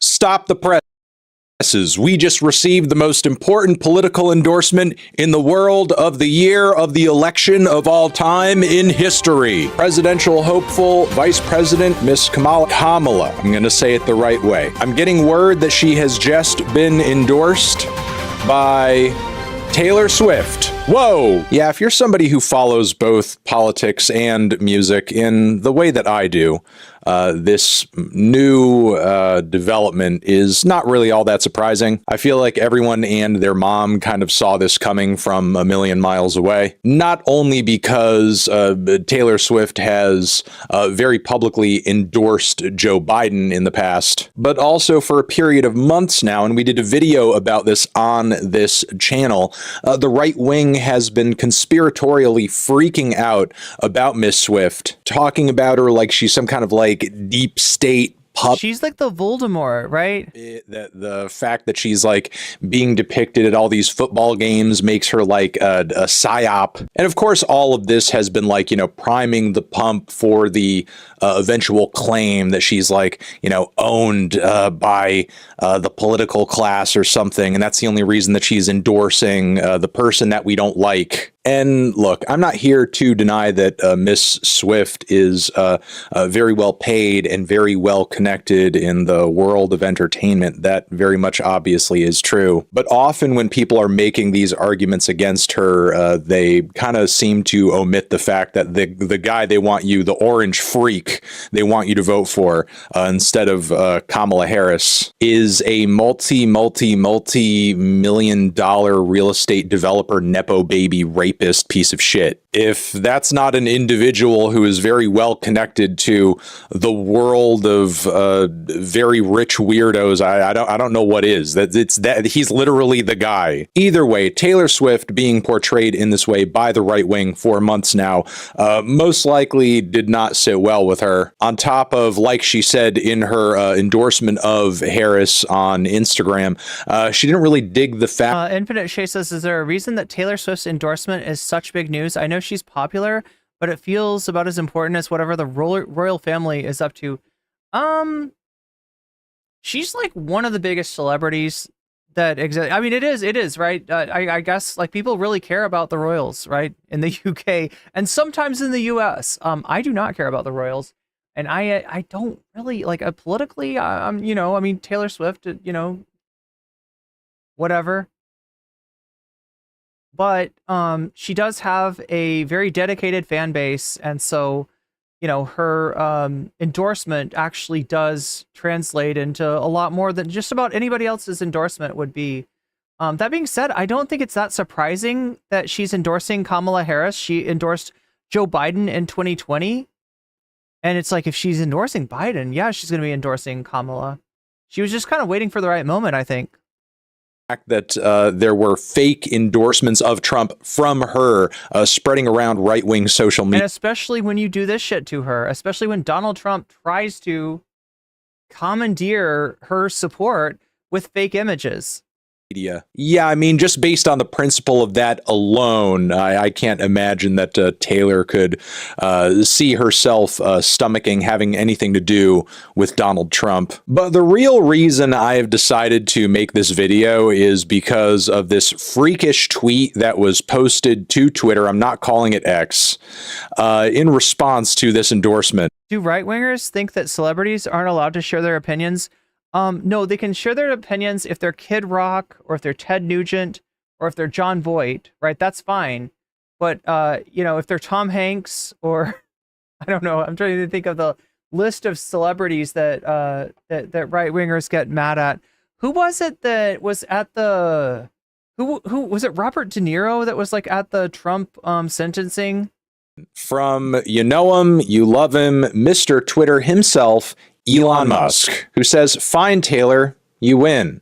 I will give you a child and guard your cats with my life." Which, if you're sort of out of the know here, he's kind of responding to Taylor in a very cheeky fashion, calling herself a childless cat lady. And the reason she does so in her post is because often the right wing. Oh yeah, Hulk Hogan, he can have likes an to opinion. frame women who have the audacity to be over the age of 18 and not be pregnant and married as women who are sad and lonely and just have a ton of cats. In fact, that's kind of been a persistent problem with Donald Trump's vice presidential running mate, JD Couchfucker Vance. I'm explaining the joke to Elon here. Taylor is ironically calling herself a childless cat lady because she does fit that archetype of her not having kids and being over the age of 30, but she's obviously... Well, yeah, it's like Elon Musk is like taking her seriously at that like that's a problem, because the way it's said by JD Vance is as if it's a problem, right? Childless cat lady. You don't want your country run by childless cat ladies, right? This idea that a woman's role is to reproduce, a woman's role is to procreate, right? And that if you're not doing that, then there must be something wrong with you. Something went wrong with your life. You're very sad.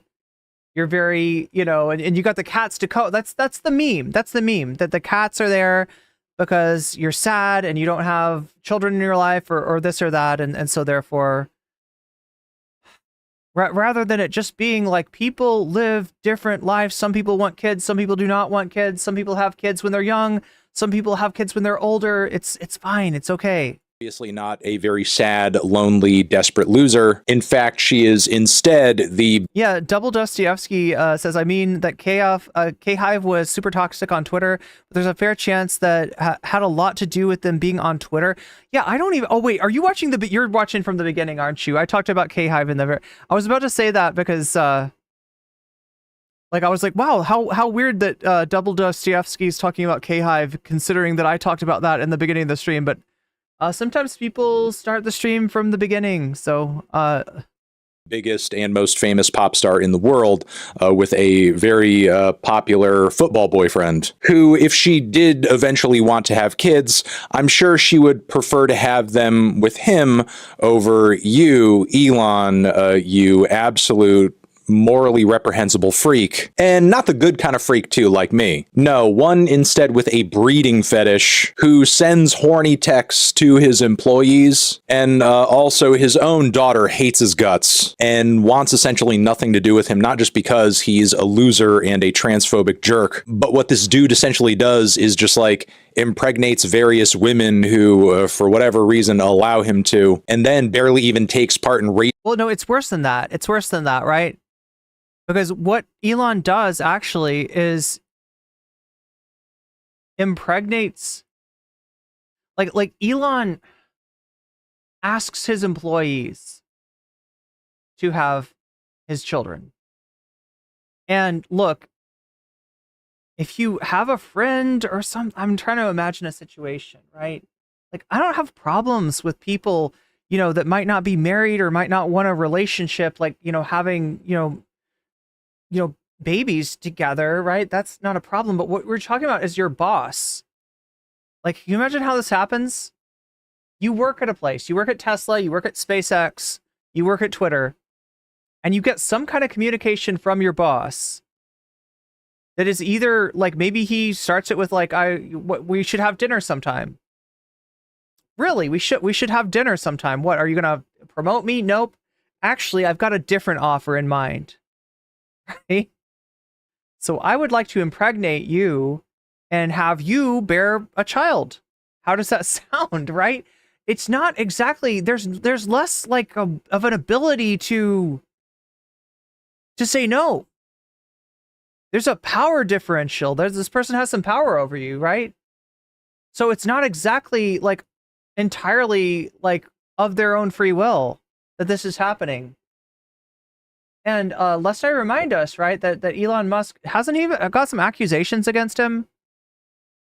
Using the damn kids he creates. So yeah, that guy is hopping on Twitter to offer his services to Taylor Swift as if this is all like normal and cool and like not fucking weird at all. When in fact, yeah, it's weird. This guy's a weirdo. The people who like him and think he's cool and based are also weirdos. He's turned Twitter into a right-wing pisshole propaganda cesspool that is shittier than it's ever been. And I feel like I should end this video with, I don't know, a bit of a plea here. Because at this point, I know women probably don't need a whole lot of motivation to vote against Donald Trump this coming November. In fact, my audience doesn't even really have that many women in it generally. Shout out to the ladies who do watch. My audience is mostly dudes, which is fine. And there's a lot of, kind of chill, normie type bros who watch me and get a lot out of my content. Statistically, in this upcoming election, that's exactly the demo of people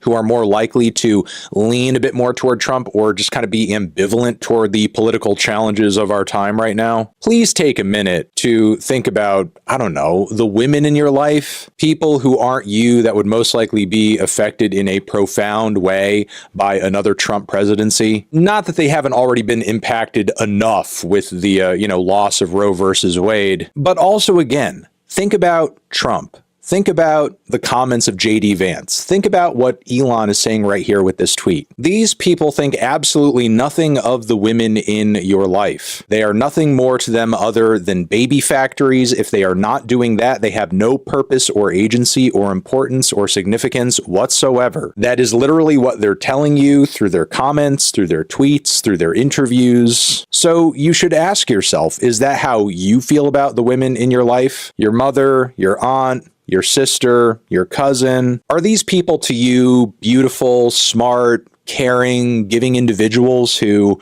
would leave your life a much darker place were they to disappear from it? Or are they just stupid, mindless baby factories who should be subjugated into complete silence? I mean, if you feel the latter, you should most likely seek out some therapy. But chances are you don't feel that way. And as a result, I feel like, again, it's kind of important that you do what you can to make sure that we don't see a political administration that would make it more likely that these people who you care so much about in your life, I hope you do, that they would see fewer options in front of them for the type of life that they want to lead, other than, that quiet, suffering baby factory option. So I'm gonna leave it there. I don't really have much to say outside of Elon's a freak, and because it's Taylor Swift, it's kind of weirdly music news. As much as I do give Taylor a hard time for being kind of cringe and writing songs about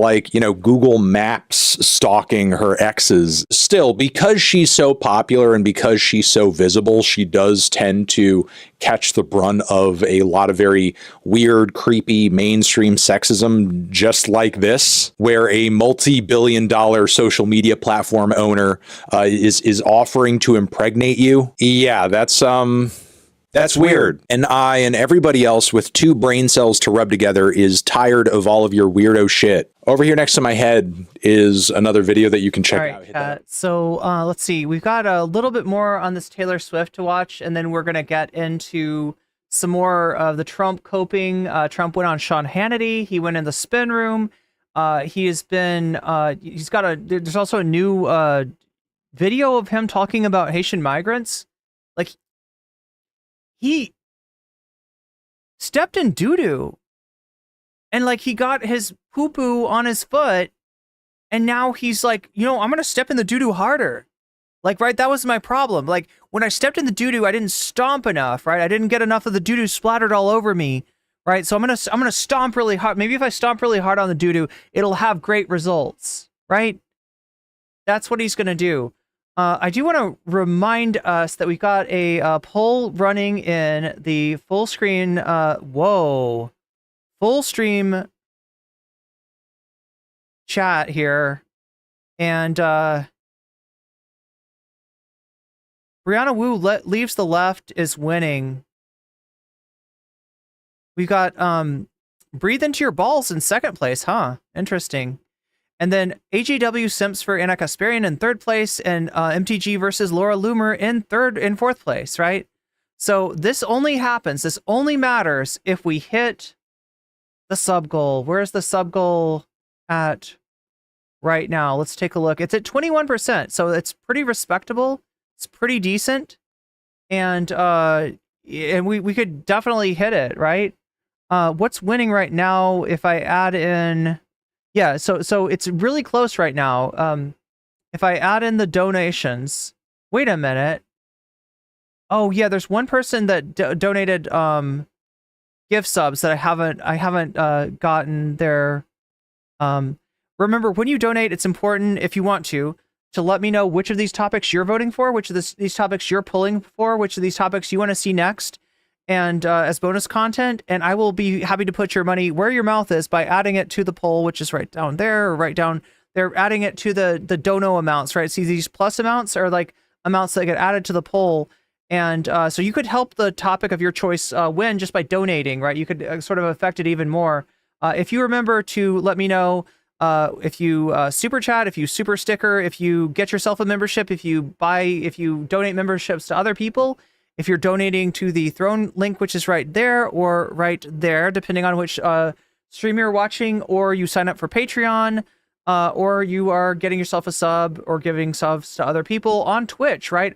All of this counts towards the dono goal. Anything that's a dono counts for as a, towards the, gets us closer to 100%.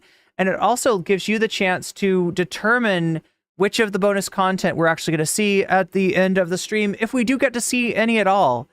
So, yeah, that's important to mention as well.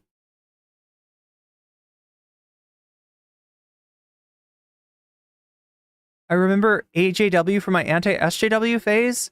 It's been much too long. Wow. How long has AJW been making videos, I wonder? His channel's pretty big. But yeah, we got more, about the Taylor Swift voter registration drive. I'm going to take a pee while I'm doing this. Wait, where are we at? Yeah.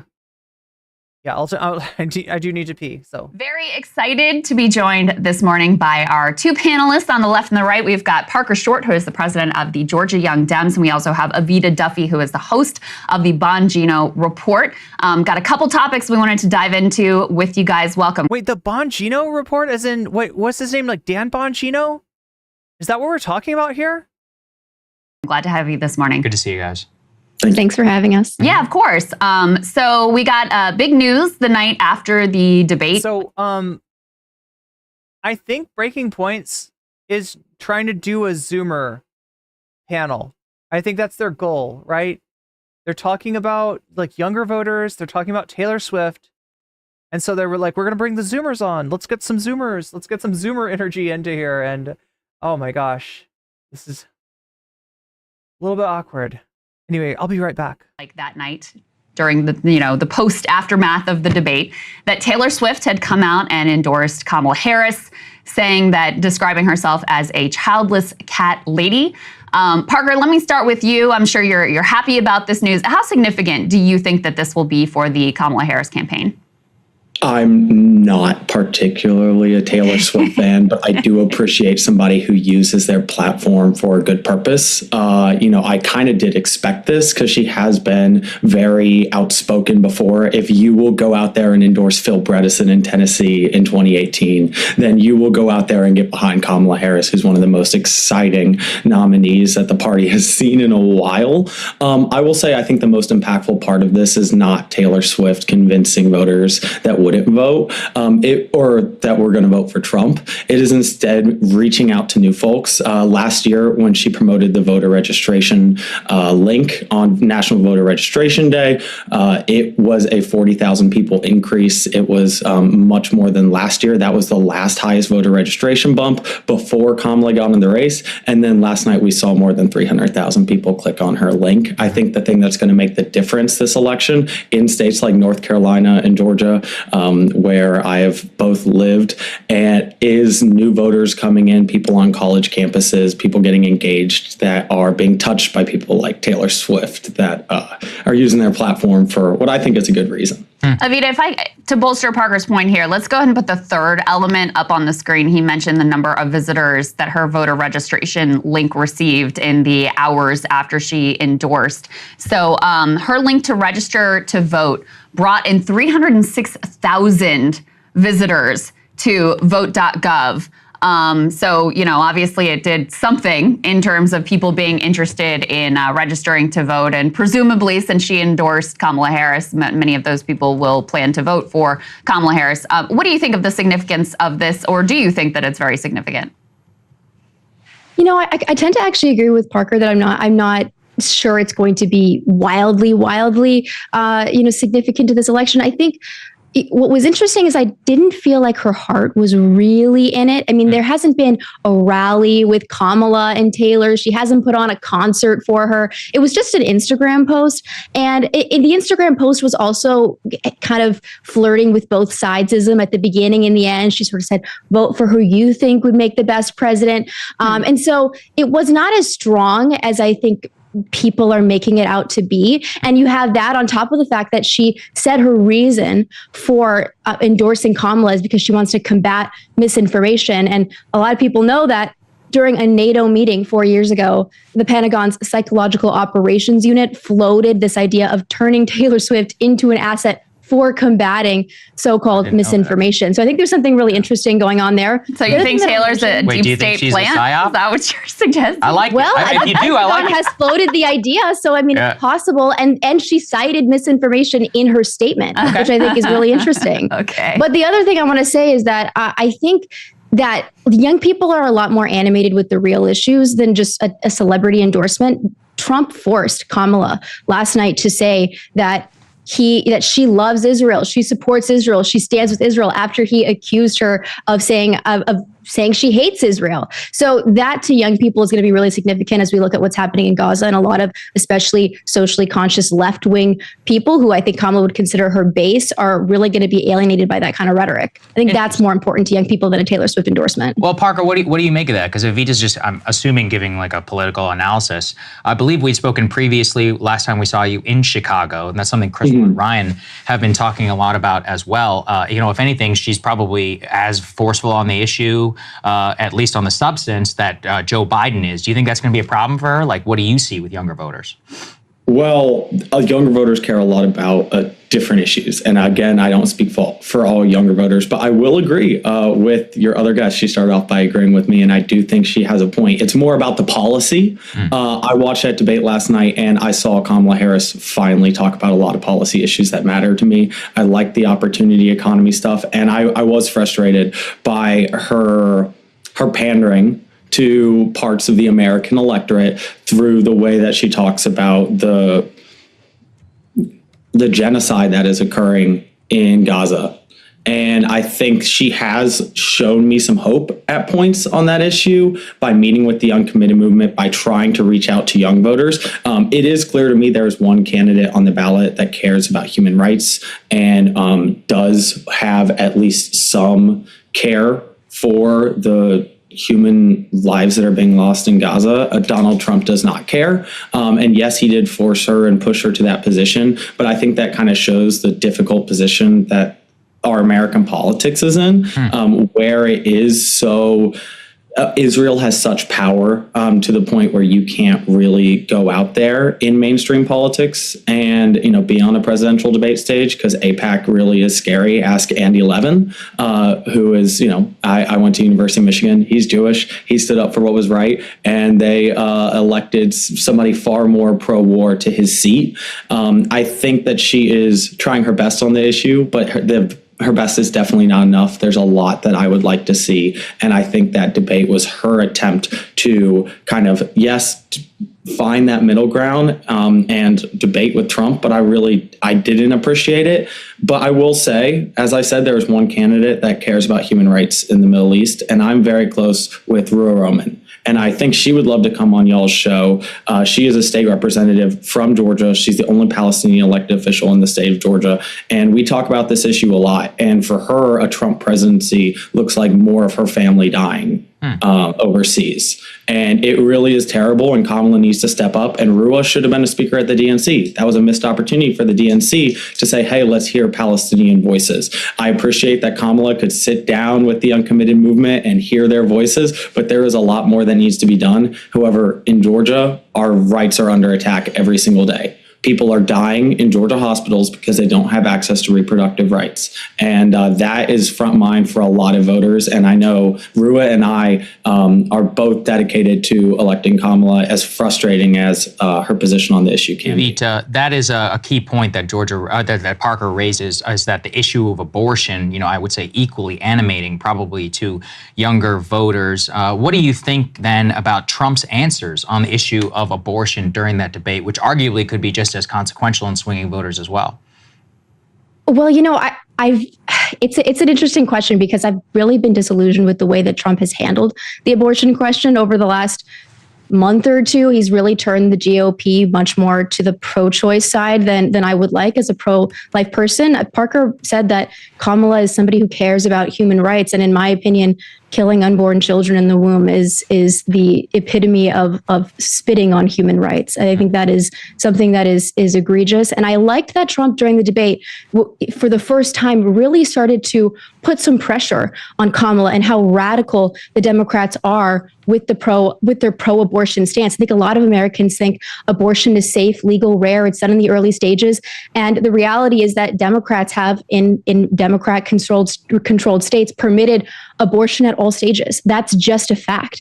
You had the fact checkers come in and say, oh, this isn't true. There's no abortions after a baby is born. That actually has happened. There are 5 instances of this happening on the record. You can go to the Daily Signal. They've reported it out. But the truth is that Democrat states, when they have that option, will allow abortion at all stages. And this is a radical stance that I think most Americans don't agree with. And the other thing that I'll mention about human rights is I'm not really sure, and I don't really think a lot of young people are sure, that Kamala is going to bring peace to the world if she's in office, because we have right now the carnage that Trump also mentioned during the debate in Ukraine. And Kamala is not committed to ending this war. She's not committed to a peace deal. There is suffering. I mean, hundreds of thousands of people are dying because America keeps us in this, funding this battle that even Zelensky has now recently come out and said, we need to take a step back. We need to start negotiating a peace deal of some kind. I think that's really short-sighted. I think it shows a real disrespect for human life, and perhaps a symbol that Kamala is, oh my God, is in bed with the military-industrial complex, which makes money off of human lives being lost. And I came back just for Kamala being in bed with the military-industrial complex. So what's the deal again? She's from the Bongino report. She's the right-winger. I guess he's the left-winger. Sorry about that, chat. I had to make a smoothie. I didn't realize, I was so hungry. Chat was talking about food again. I was like, okay, I gotta have some. So oh no, I made my smoothie too thick. I made my smoothie, it's frozen. Oh no, chat. Anyway, it's better than a smoothie that's too thin. Maybe the woman on the left is from the Bongino report. I think you're right. Yeah, 5 on record of abortions after birth. Oh wait, you mean the 5 on Fox? We're gonna be watching some of that. Oh, 5 instances. I'm sorry. You're not talking about Fox News there. She talked about 5 post-birth abortions, but said nothing about them. Look, conservative Zoomers are like weirdo mode, okay? Like, that's the thing, is that, like, okay, so here, let me dispel a myth, all right? Sometimes you hear that Gen Z is like super right wing. They love Trump and yada yada yada yada. Yes, there are people like that on 4chan. There are people like that have Nick Fuentes posters in their bedroom, probably thumbtacked to the ceiling, even, right? But they don't get along with other Zoomers, and they are not the majority of Generation Z. So that's very important to keep in mind.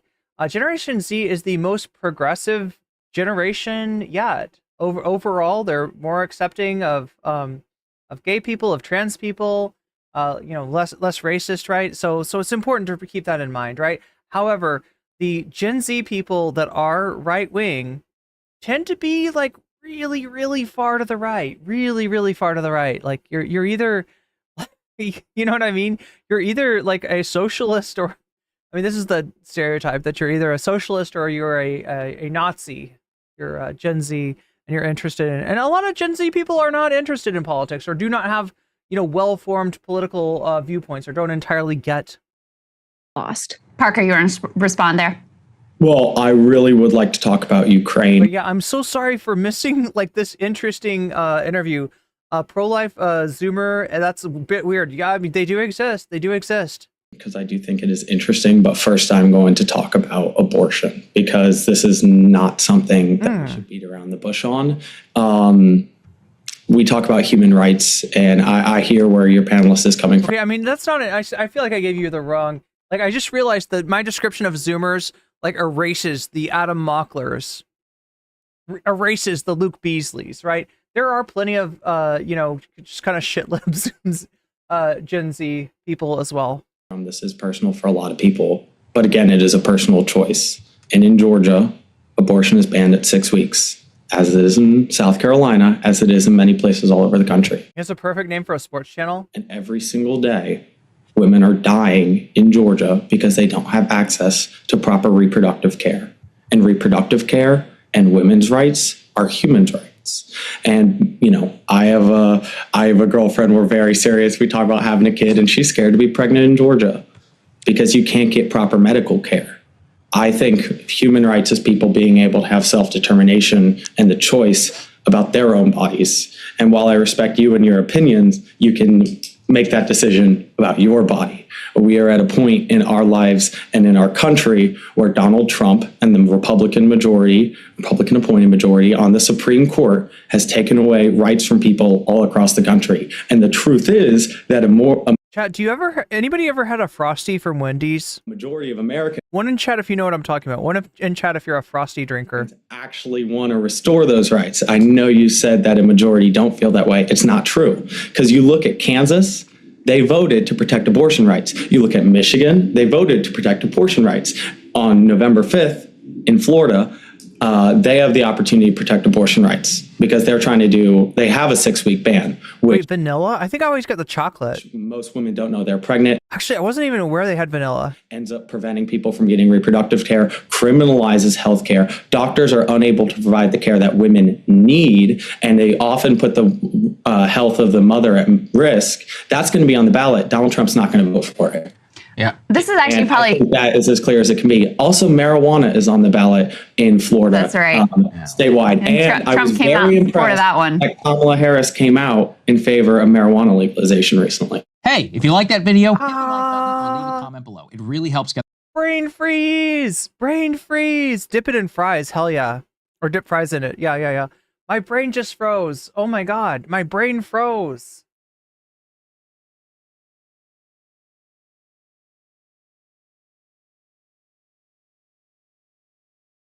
My brain is frozen.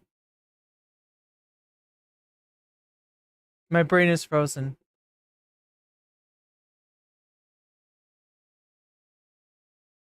Because it was so peaceful up here, but now there are freaking communist invading radicals. Okay, I feel like we gotta switch gears now away from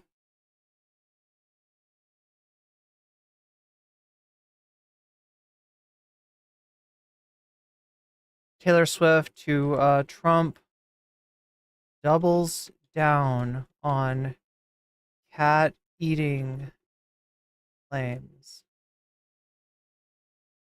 There we go. Trump doubles down on cat eating claims. Let's see what this is about.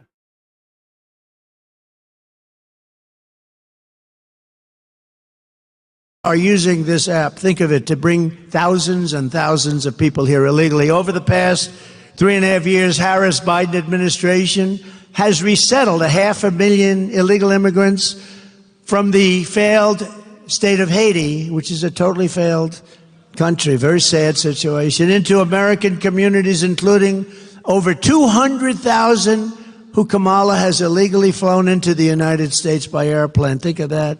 And they're coming out of Haiti, and they're coming out of other failed countries at levels that nobody has ever seen before. In addition to Aurora, Colorado, there's a place called Springfield, Ohio, that you've been reading about. 20,000 illegal Haitian immigrants have descended upon the town of 58,000 people, destroying their entire way of life. This was a beautiful community, and now it's horrible what's happened.